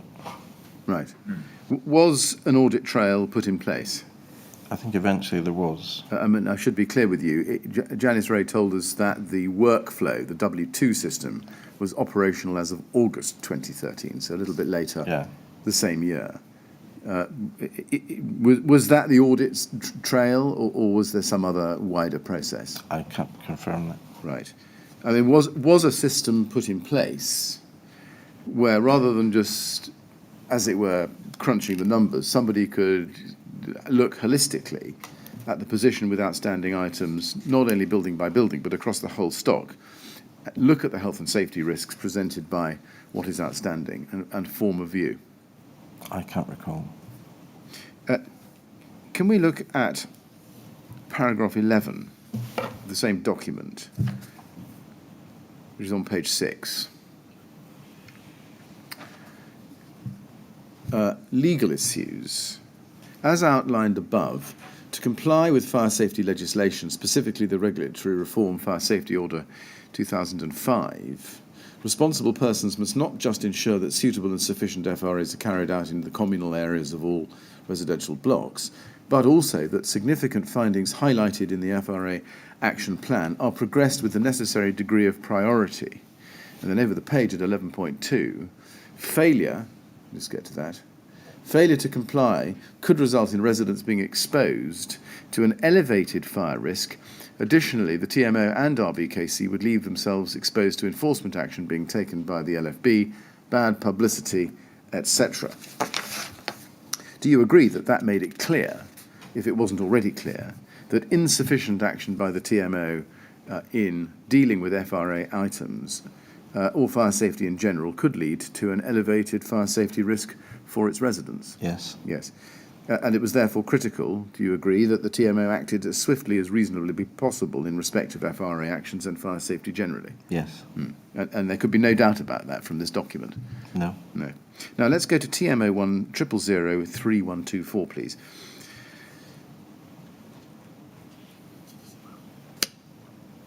This is a draft of a document we discussed yesterday, namely the safety management review carried out by Matt Hodgson at your request. It's dated July 2013 and marked for your attention. If we go to page 4, you'll see the objectives. And the objectives there are stated under 1.1, objectives. First paragraph, the objective of this safety management review is to contribute to the success and continuing development of the KCTMO by improving management control of health and safety. It is not the intention to identify failings in individuals, but to identify those parts of the safety management system, SMS, that require attention in order to bring about improvements in performance. The overall aim of the review is to provide an independent and objective assessment of the degree of implementation of the KCTMO health and safety policy and supporting arrangements. And if we go to page 8, look at paragraph 2.1 under summary, the first paragraph says this: this H&S audit has uncovered a number of concerns in relation to risk and compliance management at KCTMO. The concerns predominantly relate to risk control shortcomings that, if left unresolved, could potentially expose the business and those in H&S management positions to corporate and personal liabilities. There's plenty of good work going on in relation to H&S management, as evidenced when reviewing projects associated with and controlled by the H&S Department, Neighbourhood Management and Housing Support Services. However, there is no joined-up approach to risk management across all departments and a lack of leadership from the executive level. In other areas, such as assets and regeneration, the business understands the areas of weakness and is going through a complete department overhaul to tighten the control. Now, it's clear, isn't it, from what I've just read to you, that the concerns Mr. Hodgson has highlighted here are very serious. Yes. And they're serious, is this right, because they could lead to corporate and personal liabilities? Yes, that's what you're saying. Yes. And in relation to the good work, but no joined-up approach, did you agree with that statement? Not all of it, no. What did you not agree with? No, actually, I had to agree with it because I accepted it. Well, sorry. Sorry. Did you agree with the statement? Let me put it to you. He says there's no joined-up approach to risk management across all departments and a lack of leadership from the executive level. Did you agree with that statement? Yes. Now, we can see his recommendations on page 9, if we turn the page. Mr. Hodgson has identified, as he says, 39 issues which need addressing. And if we look at the fourth recommendation down, we looked at this yesterday in the final version, but if we look at this list at item 4, it says, review the roles and responsibilities section of the corporate policy to ensure that the governance of H&S is appropriate to the business in relation to advisory and strategic roles, ensure that appropriate consultation is established to agree any new responsibilities. Was that recommendation carried out? I don't think it was. Why is that?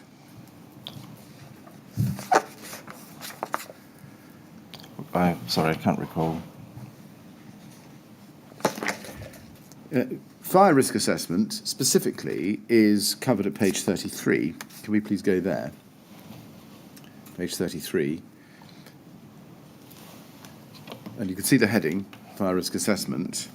And it starts as follows. Some time ago, the H&S department procured Salvers Consulting to carry out the annual fire risk assessments, FRA, across the estate.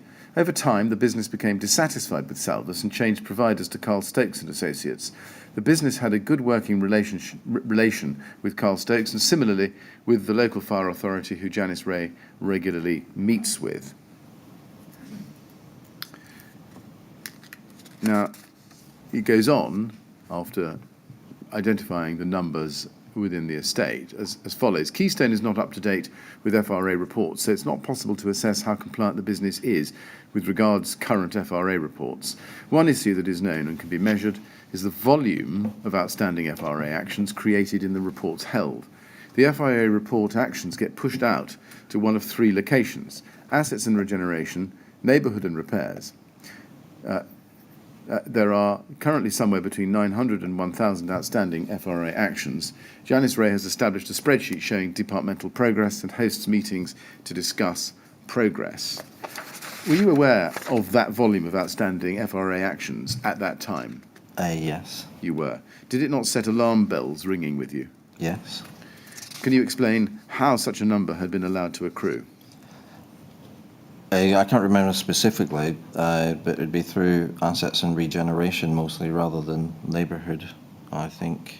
I'm just trying to, I don't have the numbers in front of me. I wasn't asking you in which area or sub-area of the business it was accruing. I was asking you why such a number had been allowed to accrue. Well, there's always reasons, but I can't recall them. I mean, if alarm bells were set ringing by you, what did you do to investigate the reason for why there were currently somewhere between 900 and 1,000 outstanding FRA actions? So I think here there was a whole issue of how we were holding it, and the work undertaken here was to try to make it easier to sign them off, as far as I recall, and stop using spreadsheets. Yes. Did you look into why it was that 900 to 1,000 outstanding FRA actions had Not been in allowed to detail, accrue? no. No. Why is that? Because I would have expected that to be looked into and broken down by Anthony Parks. Well, you say it set alarm bells ringing when I asked you that question. You said it did. Given that the alarm bells were ringing, what did you do about it? I can't recall, sorry. Now, well, were you part of any meetings? Did you go to any discussions about what to do about this backlog?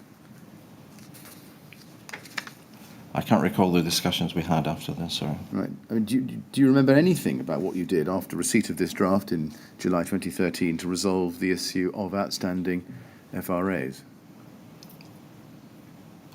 I certainly raised it with Sassage Evans, who was responsible for the majority of them, What did you tell her to do? to sort it out. Right. So I'm just trying to remember.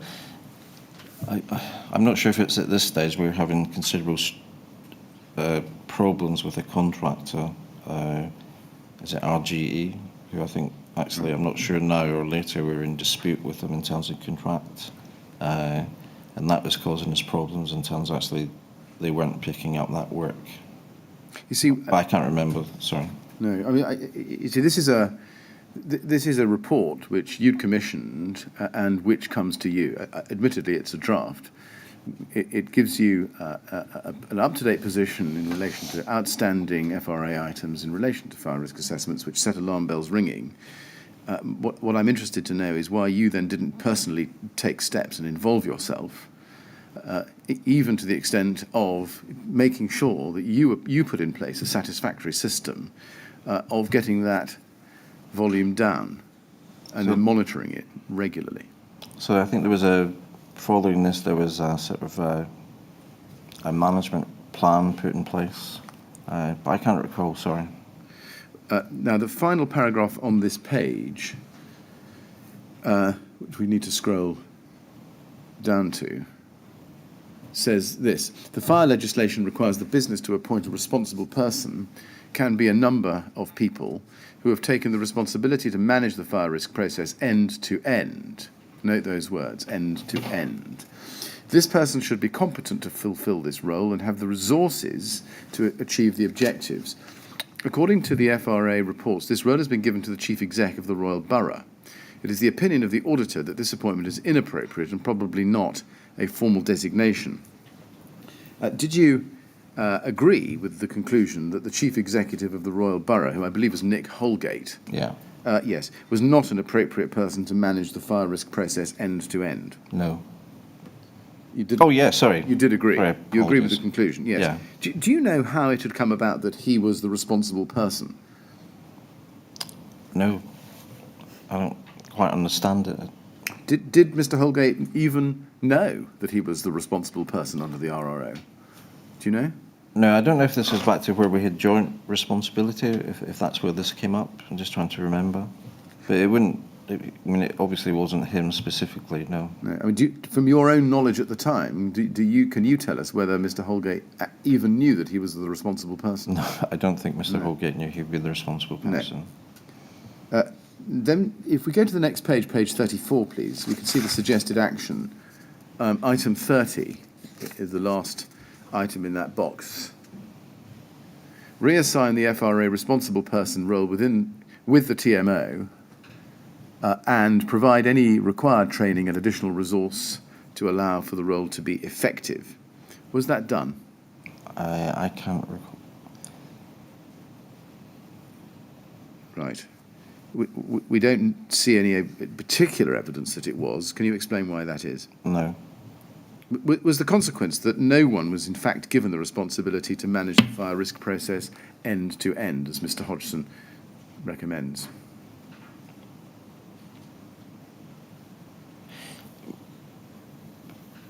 No. It stayed with Janice Ray, who would oversee it through the teams. You say it would stay with Janice So Ray. I'm just Was sorry. it I'm just looking at this again Yeah. for the first time in ages. Yeah. I mean, this is a recommendation, and I accept that it's in a draft, but was a decision made to make Janice Ray the person with end-to-end responsibility for managing the fire risk process under the RRO? No, because Janice had responsibility for bringing them together and assessing them to the different teams who had the responsibility. To the best of your knowledge, was Janice Ray ever told that she had the responsibility to manage the fire risk end to end? I can't recall.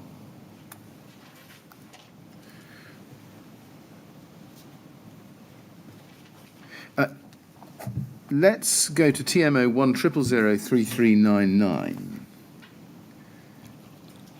And we looked at this yesterday. This is your report to the TMO board in the board pack for the board meeting, TMO board meeting of the 5th of September 2013. In fact, what we're looking at is agenda item 2, which is I think the minutes of the previous meeting. If we go to page 24, we can see this is part of your Chief Executive's update report, which starts at page 21. And if we just flip up to page 21, we'll see where it begins. There it is. Yep. It's your report to the board for that board meeting. Yeah. But if we go back to page 24, we'll see paragraph 4.0, health and safety.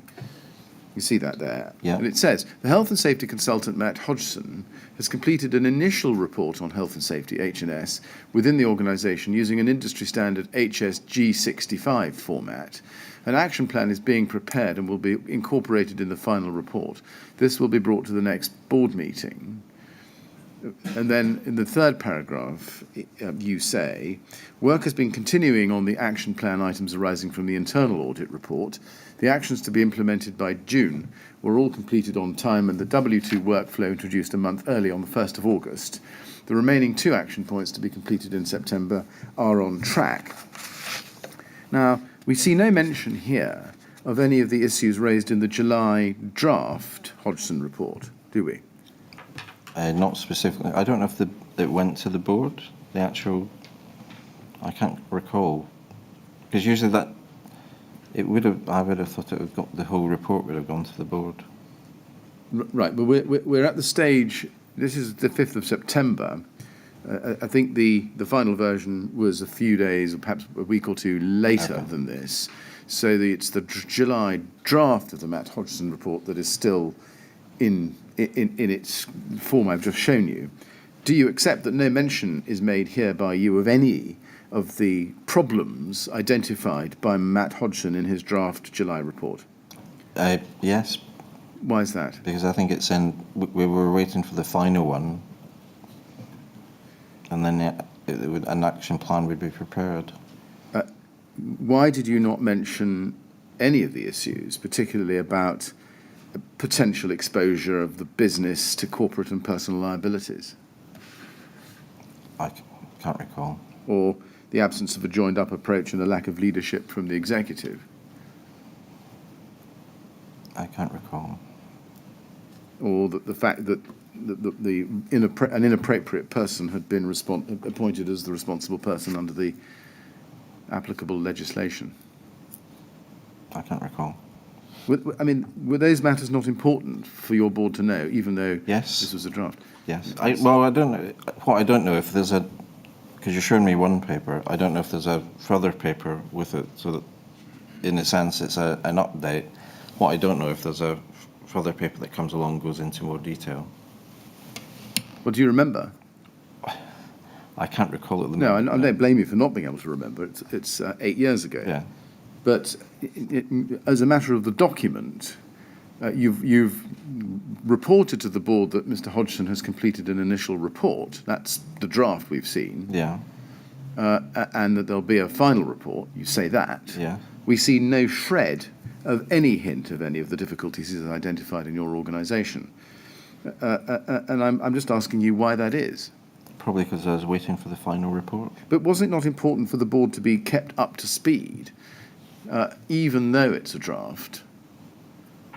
I must have made that decision at the time. But why did you make that decision at the time? Can't recall at that time. Did you not realise that the board was reliant on you to be candid and open with them? Yes. And that meant being told facts which had a bearing on whether the TMO as a company, for which the board was its steward, was at risk of breaching its health and safety obligations to its residents and its employees. Yes. You realised that at the time, I've got to... I'm not at the time, no. Right. I mean, can you... I'm sorry, I'm struggling. It's in terms of the timing in the paper. So No, I understand that. apologise. So it's quite difficult. 8 years. No, I understand. I go to understand remember that. your thinking and what you did at that time. And I suppose, that's all I'm being honest about. So Well, you to see, follow through a process from so long ago, and I've not been in work or engaged with this type of thing for 4 years, it's quite hard to get your brain back in and to have that memory. I'm afraid I don't have it. You're showing me documents I don't have a memory of, and I'm having to recreate that memory through rereading. It doesn't always give me the sort of reason of why I did it, and I'll just have to accept that for whatever reasons.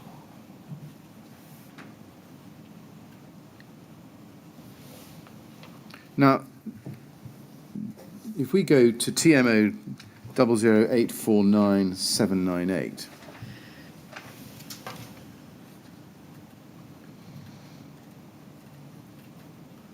this is the minute of an executive team meeting of the 18th of September 2013. And we can see that you are in attendance. Sorry, you're present and in attendance for two other people. If you go to item 2 on the next page, assets and regeneration, you can see that Peter Madison attends for that item and makes a presentation. And he says, and it says, an overview was given on the work that was required, health and safety compliance, and the project plan for each area. You see that? Yeah. And then the minutes on that item continue over the next few pages to page 5. And if we scroll down to page 5, you can see timescale for compliance as a heading. And there are 7 bullet points there, the second of which is fire risk Q1 2014. Yes? Yes. And then just above that, health and safety report to be discussed with Matt Hodgson at a meeting that afternoon. Now, does that mean that the A&R team, the assets and regeneration team, was going to meet Matt Hodgson that day? It looks like it. It looks like it. You can't help further than the document. No. No. And can we assume, unless you tell us otherwise, that this was to implement Mr. Hodgson's changes within the Assets and Regeneration Department, so far as his recommendations affected that department? I think so. Under the timescale for compliance, fire risk Q1 2014, compliance with what? I can't remember what this aspect is. Right. Do you know what was going to be completed in the first quarter of 2014? No. If you look at it a bit lower down, there's a second bullet point piece of text which says, however. Can you see that? Yes. It says, however, we could be at risk if something went wrong, i.e. at Grenfell Tower, we had carried out a fire risk assessment, but 1 year later, another inspection discovered that none of the actions had been carried out. Unfortunately, this information had been conveyed to the Grenfell Tower Action Group. Now, you're singling out Grenfell Tower here. Is that because the GTLA had requested sight of the November 2012 FRA for Grenfell Tower? No, I think these must be Peter's words, not mine. Yes, you were at the meeting. Yeah. Yes. Did you see and approve these minutes after the meeting? Probably, yeah. Yeah. I mean, we've got no reason, have we, to think yeah, that these right. are inaccurate or incomplete. No. So proceeding on the basis that this is a faithful record of the discussion, my question is, was this a reference here to the November 2012 FRA? I would think so. Right. Now, what's being done is an example being given of inaction on FRA assessments, specifically in relation to Grenfell Tower. Are you able to explain that? No, not at this stage, no. Do you agree that failure was a very significant concern? If it hadn't happened, yes, but I can't remember. Right. Now, the note says, unfortunately, this information had been conveyed to the Grenfell Tower Action Group. What was unfortunate about telling the residents that their building wasn't compliant with statutory fire safety standards? I agree.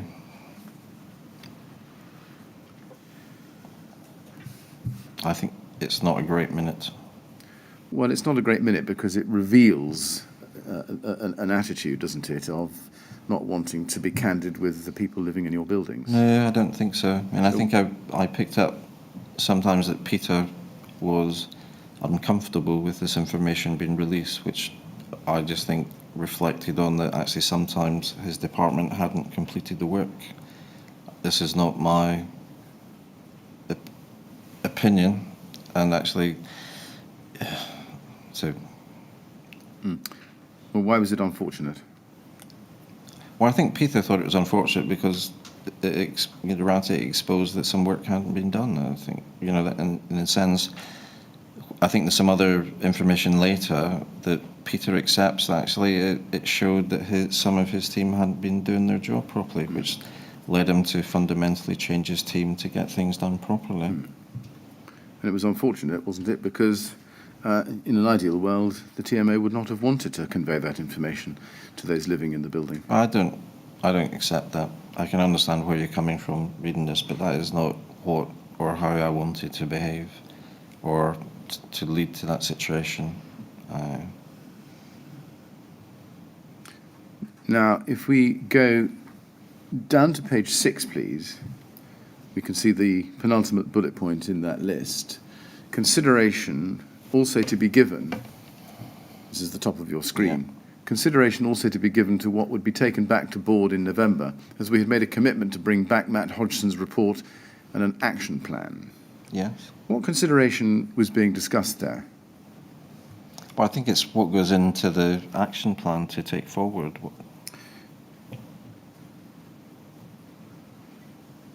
And given to the board. Right. Consideration also to be given to what would be taken back to board. Well, I think in terms of what sort of, I think that, I'm just trying to understand the minutes from so long ago. It's about what work needs to be done to produce that paper to bring it back to the report, to the board, based on Matt Hodgson's report. Right, I'm just trying to understand what this means. Was this So am I, sorry. Consideration of how much of Matt Hodgson's report you would tell the board about? No, I wouldn't say that. So what was it? I don't apologise again. I'm looking at a minute from a number of years ago, and I'm struggling to understand the context or what it's saying. So again. Well, let me try it a different way. What consideration would be necessary if you'd made a commitment to bring back Matt Hodgson's report and an action plan? Why not just fix a date for giving the board the report, Well, yes, which you already had? Yeah.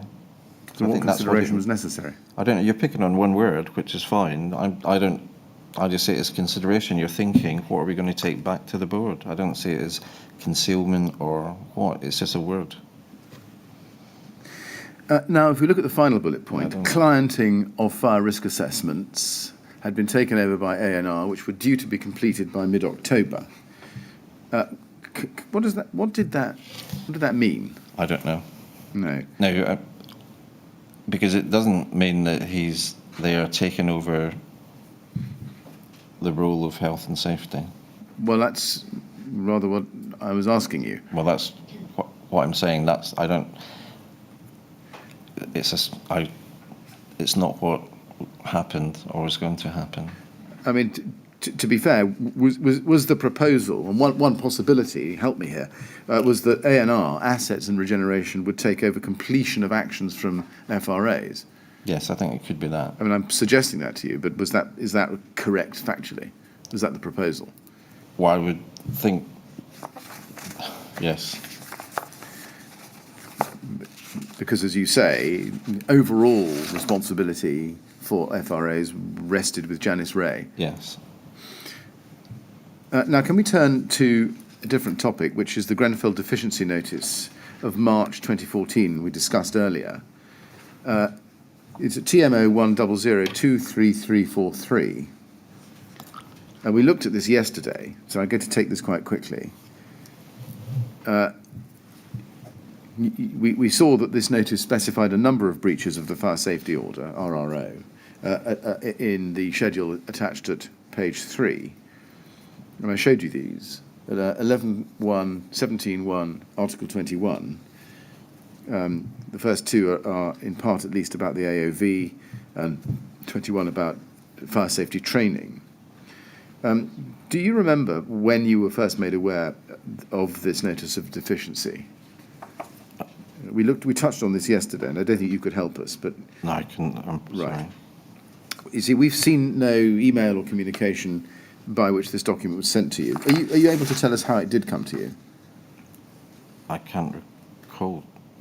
Were you concerned that despite two separate audits in the previous year, Rbkc and Matt Hodgson, and the consequent actions taken or said to be taken by the TMO in response to it, or to them, and the fact of the FRA programme, that such a notice had been issued?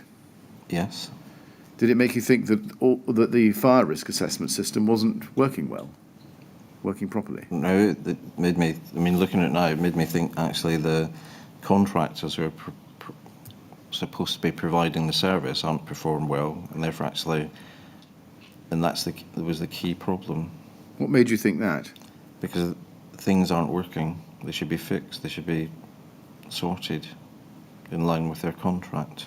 Yes, but do you accept that the thrust of the criticism is that the TMO is not ensuring that its contractors perform their obligations? So I have a team whose whole role was to manage the contractors, to cover all the mechanical engineering, which included the fire staff. That was their role, to manage the contracts. So it's raising concern with me about contractor performance and the performance of that team, which I think Peter took. Again, this timing of this, I can't remember whether that then led Peter to change his team. I mean, despite the findings of Rbkc and the recommendations and the management response to that and the Hodgson review, it appeared from this document, would you accept, that the TMO had not yet at least found a way in which it could ensure compliance at all times with its obligations under the RRO? It would seem to be. Yes. Did that cause you to think that oversight, supervision of FRAs and the resultant actions needed much closer scrutiny by top management? I think it made me realise that, again, that the contractors who are supposedly providing the service to do it aren't doing it. It's creating problems for us. Yes, you say, you keep referring to contractors. That may be a fair observation in relation to 11.1 and 17.1. Article 21 at the foot of your screen, yes, I see that, refers to employees not receiving adequate safety training. You can't blame contractors for that, can you? No, and I suppose what I don't know which staff they're talking about here. Sorry, so in terms of it's quite generic. If it's the staff at Lancaster West, then in a sense that would. I'm trying to remember which staff it is, but it's the house and management, and therefore actually training would be given to them, or should be given to them, to make sure they know what they're doing.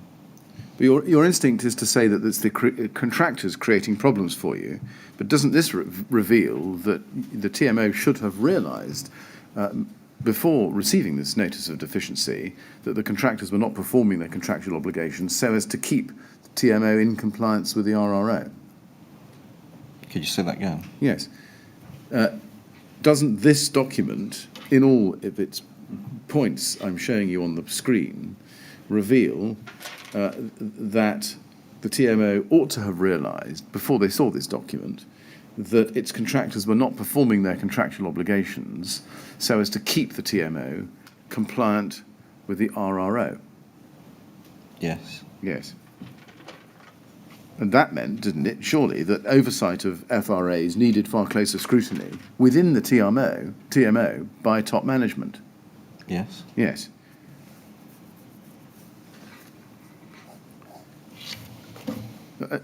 Now, let's go to the next TMO board meeting after the receipt of this deficiency notice. Rbk 30551017.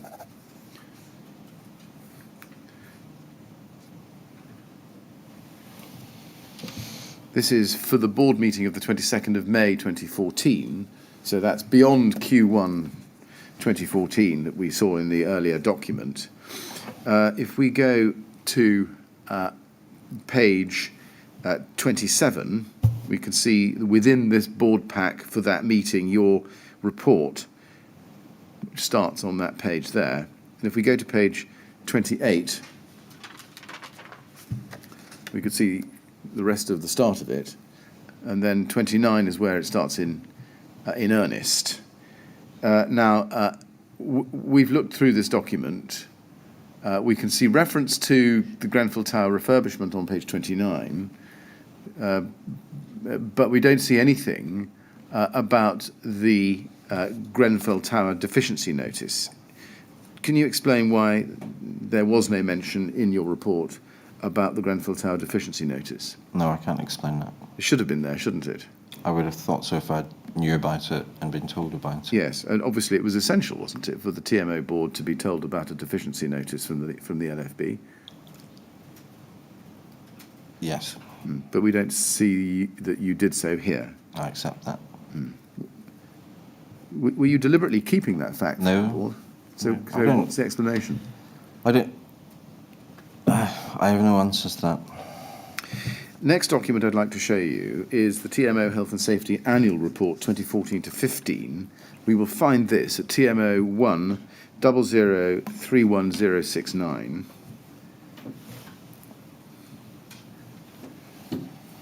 If we go to page 17, I'll just help you with the date of this document. June 2015, signed by Janice Ray and Barbara Matthews, who is in post by then, I think just in post by then.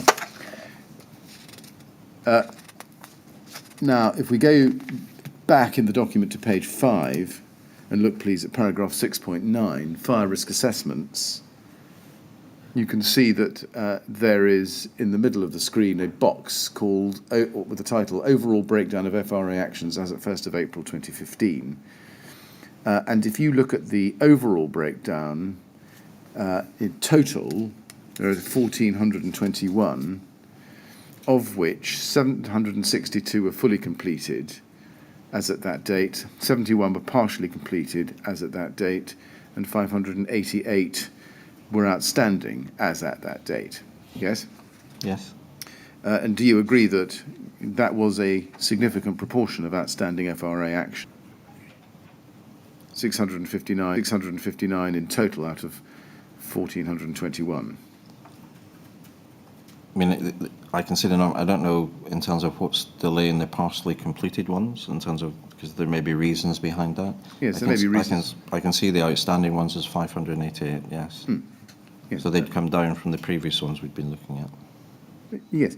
Was that number a significant concern to you, particularly given that Matt Hodgson had identified a significant outstanding total backlog of 900 to 1,000 in July 2013? Well, I was pleased that it wasn't 900 or 1,000, so there has been improvement. I think the other thing is, whereas before, I think you said to me it wasn't visible in the organisation. I think one of the things Barbara brought was a sort of change in working and has made this completely visible to the organisation and to the. So there is improvement and more needs to be done. Well, yes, my question was, were you not concerned by the number of outstandings, 588 wholly outstanding out of 1421, given that Matt Hodgson had identified a significant outstanding back in July 2013? So again, we're seeing improvement. I don't know if in a perfect world you'll have no outstanding, because you've got 650 reports coming in. There will always be some. It's about, are they being managed? Are they in process? Are they whatever? That's right. You say there's an improvement. You've gone down from 900 to 1,000 to 588 in 2 years. Was that an improvement to you? Well, I don't know what the swing is over those 2 years. It may have gone down, it may have gone up, because right. You're getting FRAs coming in all the time. Right. Well, I mean, we can debate this, Mr. Black, but what I'm really after is your impression, your thoughts at the time. Were you concerned by these numbers? I think I've been concerned throughout about trying to find a process to get the FRAs through and completed in a reasonable time. So I would still have some concerns, but what I saw was things improving. Did you take any steps to ensure that further work to improve completion rates was carried out? That's the work that sort of Barbara was doing in terms of the health and safety. Right. Now, you mentioned a moment ago that in a perfect world you'd never have any outstandings. Does that, I just want to understand that answer. Does that mean that a zero tolerance approach to non-compliance with the RRO is never going to be practicable? So I think in terms of a sector-wide, because I sat on different forums, chief exec forums, not just in the ALMO, but in the house and association sector, this was an issue that everybody was grappling with. And depending on the size of the organisation, I know that these are quite small numbers compared to other organisations, because it's the complexity, how you sort of break them down, how you can get the work down. So it was an ongoing challenge, and I think it still is in the sector. So it's not underestimating the problem. It's not saying it doesn't matter. It's just a complex, difficult and ongoing challenging process to deal with. So does that tell us that the TMO in general and you in particular had come to the view that some level of breach of the RRO was inevitable? No, it was about how could we get better to get to stage so that the FRAs are dealt with in the timely matter agreed. That's the way we were working towards. Mr. Millett, the fact that you've got some fire risk assessment actions outstanding isn't necessarily of itself a breach of the regulations, is it? Because there's always going to be some lapse between identifying and reporting some shortcoming and putting it right. Well, that may be. That's going to be a question we may have to explore with our expert on this question. Well, that may be as well, but I'm just wondering the way it's put to Mr. Yes, I was simply exploring the breadth of the concept of perfect world. I think it might be useful for the inquiry and the panel to ask the regulator who regulates this about, because I don't know if we weren't regulating them, but do they collect the information that they have to put into their regulatory forum? So house and associations have to do sort of quite a lot of feedback to the regulator. So you might be able to get information from there that gives you a bigger impression of how the whole sector's doing rather than my 588. But of course, looking at the figures as we've got in front of you, you had no means of understanding whether the outstandings were low risk, medium risk or high risk. Just on that page, did you? Not on that page. And for all you know, they could all have been red. They could have been. Or green. Or green. So I think that's a fair point. I think that's about presentation. So again, if you look in the past, you wouldn't have had this information here. So I think, although not always brilliantly fast, here you're beginning to see us actually raise it. So, I would agree that if it developed, it would have been better to also have sort of the breakdown so you could see it. And it would be great if it was green, but except actually you might have amber and red, and then to explain it. Yes. Now, can we look at another document which takes us deeper into 2015, TMO 1000968. These are the executive team minutes from the 22nd of July 2015, as you can see, and you were present at that meeting together with others, including Barbara Matthews. And if you go to item 2, matters arising, at the foot of page 1, you can see the first one, finance, audit and risk. Sasha Jevons to invite Barbara Matthews and the interim health and safety manager to attend an operations meeting to discuss outstanding health and safety issues, including FRAs. First, who was the interim health and safety manager referred to there? Do you know? I can't help you. Sorry, I don't know. Sorry. Sorry, I don't know there. You don't know. And what were the outstanding FRA issues that needed to be discussed at an operations meeting? Again, I can't tell from that in terms of detail. Let's look at the minutes for the next executive committee meeting, TMO 00843-593.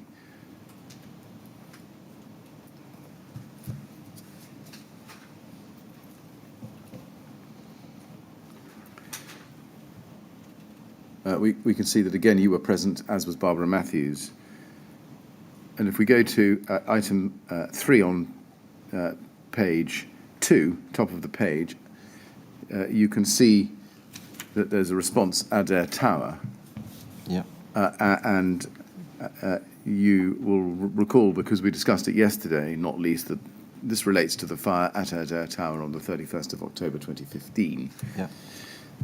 We're going to come back again in due course to that incident, but if I can ask you to look at the penultimate paragraph on page 2 there at the bottom, it says this: Sasha noted that she had asked Gillian Kennedy to put together a spreadsheet detailing all outstanding FRA actions. There's a health and safety audit in early December, and Sasha and Barbara are working together to clear the backlog of actions so we can be compliant. There's the reference there to backlog of actions.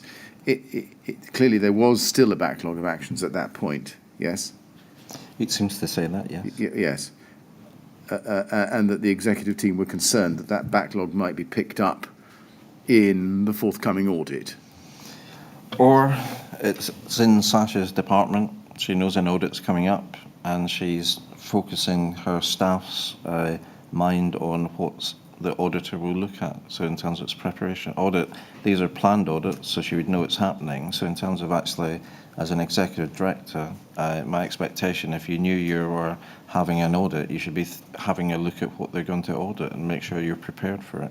Well, that was really my next question. Was it not essential to clear the backlog in and of itself to comply with the law? Yes. Rather than just to tidy up your house before an audit? No, I don't think it's that. I think it's about what we've agreed before, that we're focusing on trying to do. I think this is Sasha putting together some extra push to try to get it, not just for the audit, but trying to get people to see the seriousness and the importance of it. I saw it as a positive part. Right. You recall that, do you? You said you saw it as positive. Well, yeah, what I wanted to see Sasha taking action, because it sat within, if these sat within her area, what's she doing to address it?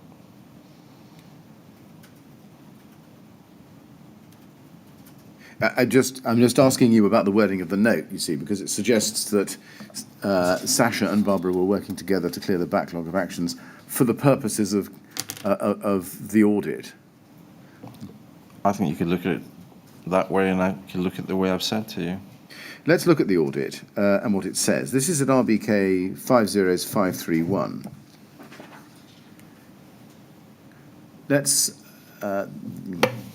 That's the first page, March 2016. And it's the final internal audit report for the TMO. Can I take it that you saw this document at the time? I would have, yes, yeah. Sure. Now let's go to page 6 in it, please. I'm on page 6 at the very bottom of that page. If we could have that expanded. Thank you. In the last bullet point it says, the fire risk assessments, FRA, are carried out by a third-party specialist consultant, and the FRA reviews are undertaken by the TMO Assistant Safety Advisor during routine inspections of properties to ensure that any significant findings and action plan items identified by the FRA are progressed in a timely manner as per their stated priority. Checks on Keystone for 10 estates confirmed these were up to date and all fire equipment had been inspected within the past 12-month period. No reference there to backlog. This is an audit report. It wasn't prepared by the TMO. No, do you agree with me, as a matter of observation, that there is no reference in there to a backlog? There's no reference to backlog in the report, no. No. And as I've shown you, the auditor appears to have formed the view that any significant findings and action plan items identified by the FRA are progressed in a timely manner as per their stated priority. I've shown you that. Yeah. Did you consider at the time when you read that was a true statement? I mean, I think that, I don't know. I mean, this is produced by the auditors, not myself or any of my team. Well, okay, let's take it in stages. You read this, as you confirmed when you got it. Yes. And did you read that sentence? I imagine I did when I read it. Yes, and when you read it, did it not occur to you that was not a true statement? No. Why not? I don't know. I mean, did you seek to correct the impression that the auditor had that FRAs were being progressed in a timely manner as per their stated priority? I think these are our auditors who have audited us on a number of occasions, and they know our business. And I don't think if you're trying to say that we cheated the auditors, I don't accept that. No, I'm not suggesting that. I'm simply asking you whether, as a matter of fact, you sought to correct the impression that the auditor has expressed in the sentence I've identified. No, I didn't. And my question is, why not? I don't know. Can we then go next, please, to TMO 008527776, executive team minutes? So before we move on, because you show a lot of documents here, can you just confirm this document what the outcome was? No. I mean, I can show you. We can spend some time if you want. No, I don't mean that. No, Looking it's at the just document. just for the panel. Obviously, quite rightly, you're focusing on certain things, but it was just to say I think this was the substantial audit that the TMO got for health and safety.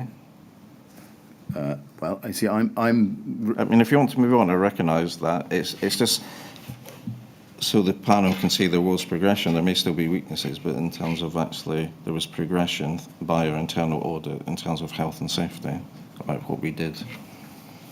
Well, Mr. Black, the way this was supposed to work is that you give evidence about matters in which you were involved at the time, based on what I hope is a fair line of questions. My question was a very narrow one, based on a single line of text in an audit report. I apologise. No, not at all. I understand the position you're in, and I just picked out the point, but I think I have your answer.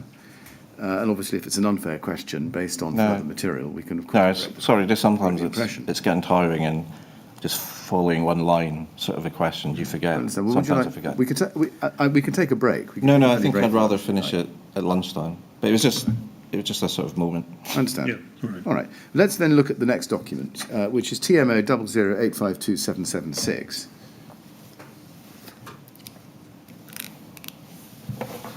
This is the minute of an executive team meeting of the 27th of January 2016, at which you were present, as was Barbara Matthews and others. Jill Petford is taking the notes. And if we go to item 3, please, which you'll find on page 2. Well, it starts on page 1. It's under Adair Tower Enforcement Notice on page 1, but the passage I want is on page 2. If you look at the final paragraph on that page, it says, Barbara advised that we are now getting up to date on FRA outstanding actions. You see that? Yes. Now, do you ask for any more detail from Barbara Matthews on the outstanding FRA actions? Not at that moment. I don't recall, sorry. You don't recall? I mean, for example, did you ask how many actions are out of time, how long they've been out of time for? I can't Questions recall. of that nature? Yeah. You don't recall? At all events, can we take it that you were given to believe by Barbara Matthews that her team was now making progress with outstanding FRA actions? Yes. Yes. But you didn't press her as to how? Well, there might have been a discussion, but that's all there was noted. Right. Now, this is January 2016. At that stage, were you not concerned that, despite the fact that 2.5 years had passed since the Hodgson review and reports, there was still a backlog of uncleared FRA items? I think we discussed that there's a process going through and their actions are coming through all the time. And so I get if there's a backlog, is it the same backlog it was 2 years ago? I don't know. Right. I mean, I understand what you're saying, but were you not concerned that you had this stubborn rump, as it were, of slowly retreating FRA outstanding actions? Yes, I mean, I think working with Barbara, I kept on mentioning this and pressuring this for us to actually work on it. So they were stubborn and they kept on coming through. Yes. Did you understand that meant that there were residents in your stock who were potentially at the risk of death or injury from fire? I would need to see the details. Well, indeed, but given that there was this block of outstanding So I don't know how many there were at this stage, sorry. Well, did you not ask her? I might have done, but this is 5 years later. Let's go then to the next TMO Health and Safety Committee meeting, 12th of April 2016, TMO 1001360.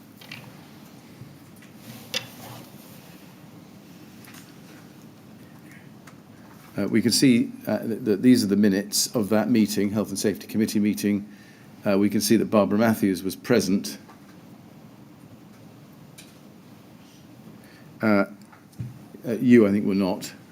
That wouldn't be unusual, would it? No. No. Go to page 3, 4.1, paragraph 4.1. Under the heading Fire Safety and Fire Risk Assessments, FRA, there's a subheading, W2 Workflow, FRA Actions, and then it records JW, that's Janice Ray, welcomed the significant drop in the number of outstanding actions for both FRAs and H&S actions. BM acknowledged the progress made and advised that the Chief Executive remained anxious that all actions older than 6 months should be completed as a matter of urgency. A boss, I think that's Alex Bosman, added that his team currently has a further 50-plus actions which have been confirmed as complete and will be fully completed on W2 ASAP. Just focusing on the third line I read to you there, Chief Executive remained anxious that all actions older than 6 months should be completed as a matter of urgency. Was anxiety a fair description of your attitude at the time? I would say that, yes, it could be. Yes. So given that... Although it's not my word, probably. No, I understand. And anxiety means what it means there. But did you actually ask, given that, what was actually being done in order to get actions over 6 months old completed? Or I probably had a discussion with Barbara. Do you remember it? Or since she seems to see me as anxious, I'm sure I did. Yes. I can't remember specifically again. Yes. I mean, you clearly, according to this note, you have given her the benefit of your thoughts about actions older than 6 months. They need to be completed as a matter of urgency. Did you actually ask that anything specific be done, or did you just leave it to her to work out? I can't recall that conversation, sorry. Did she tell you what she was going to do in order to quell your anxiety about that matter? She might have done it, right, but I don't remember the detail. The next relevant executive team meeting took place on the 7th of July 2016. We're going to look at the minutes of that meeting in a moment. Before we do that, we need to look at a TMO Health and Safety Committee meeting on the 14th of June 2016, and the minutes are at TMO 100139552.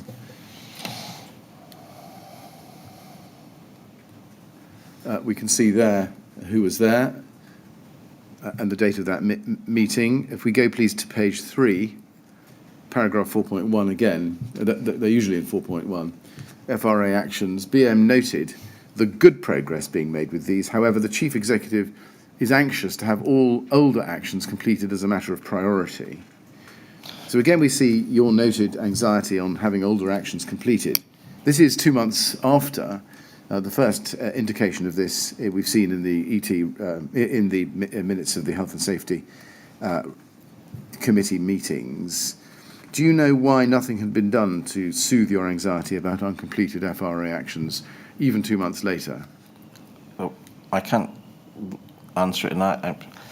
That's a difficult one to do, I'm afraid. I mean, what I'm saying is Barbara is continuing to put pressure on the people in Health and Safety Committee to address these things. Whether I was still anxious continuously for 2 months, I'm not quite sure, or whether I had a conversation about it. She's obviously, or whoever takes the minutes has noted that. Did you? I think what's good is that actually progress has continued to be made. So. Right, but you're still anxious.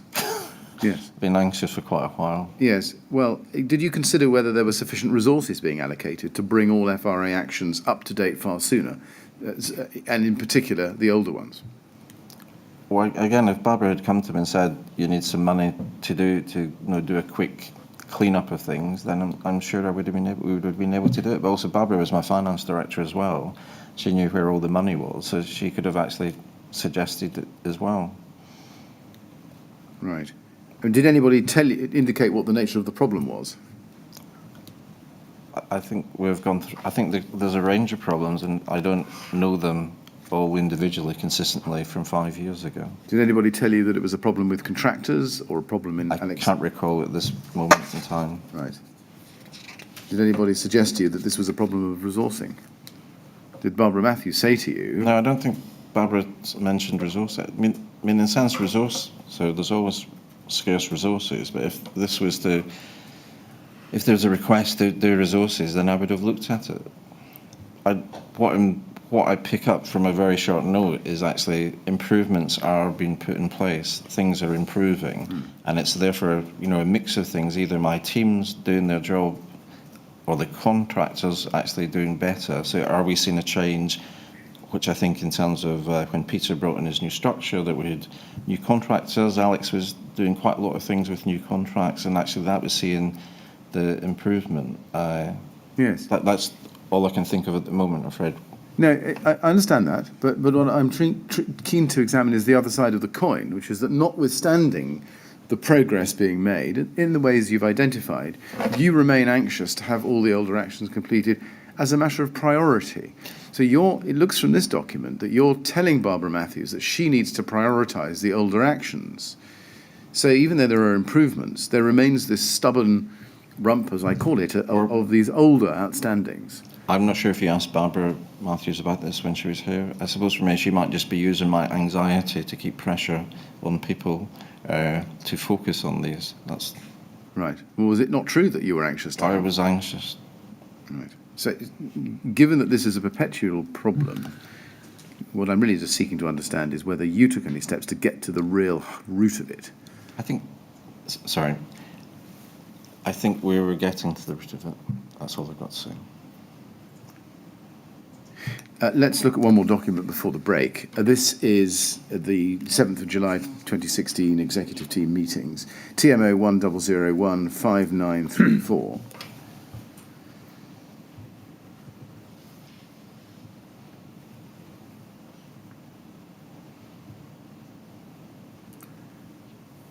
This is the meeting of the 7th of July 2016.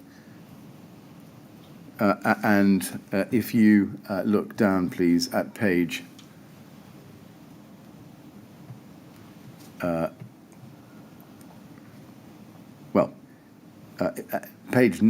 you could look at all of it. I mean, the point I want to put to you is that there's no mention in here of FRA actions in this set of minutes.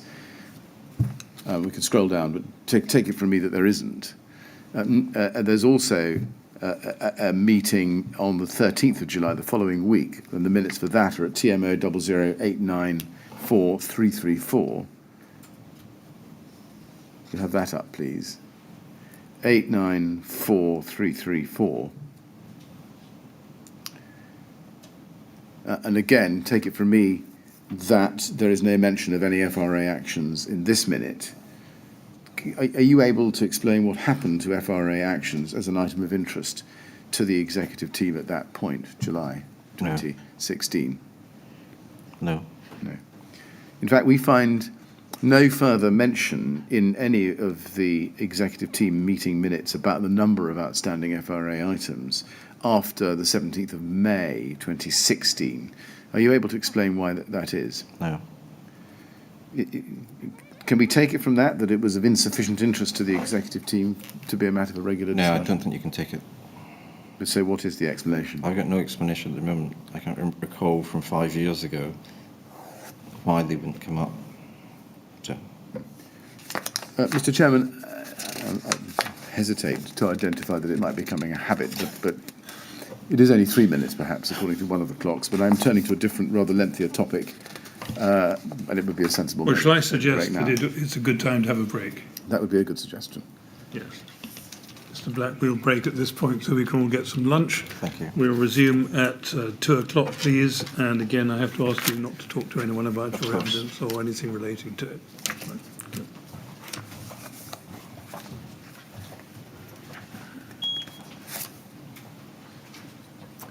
Thank you. 2 o'clock, please. Thank you.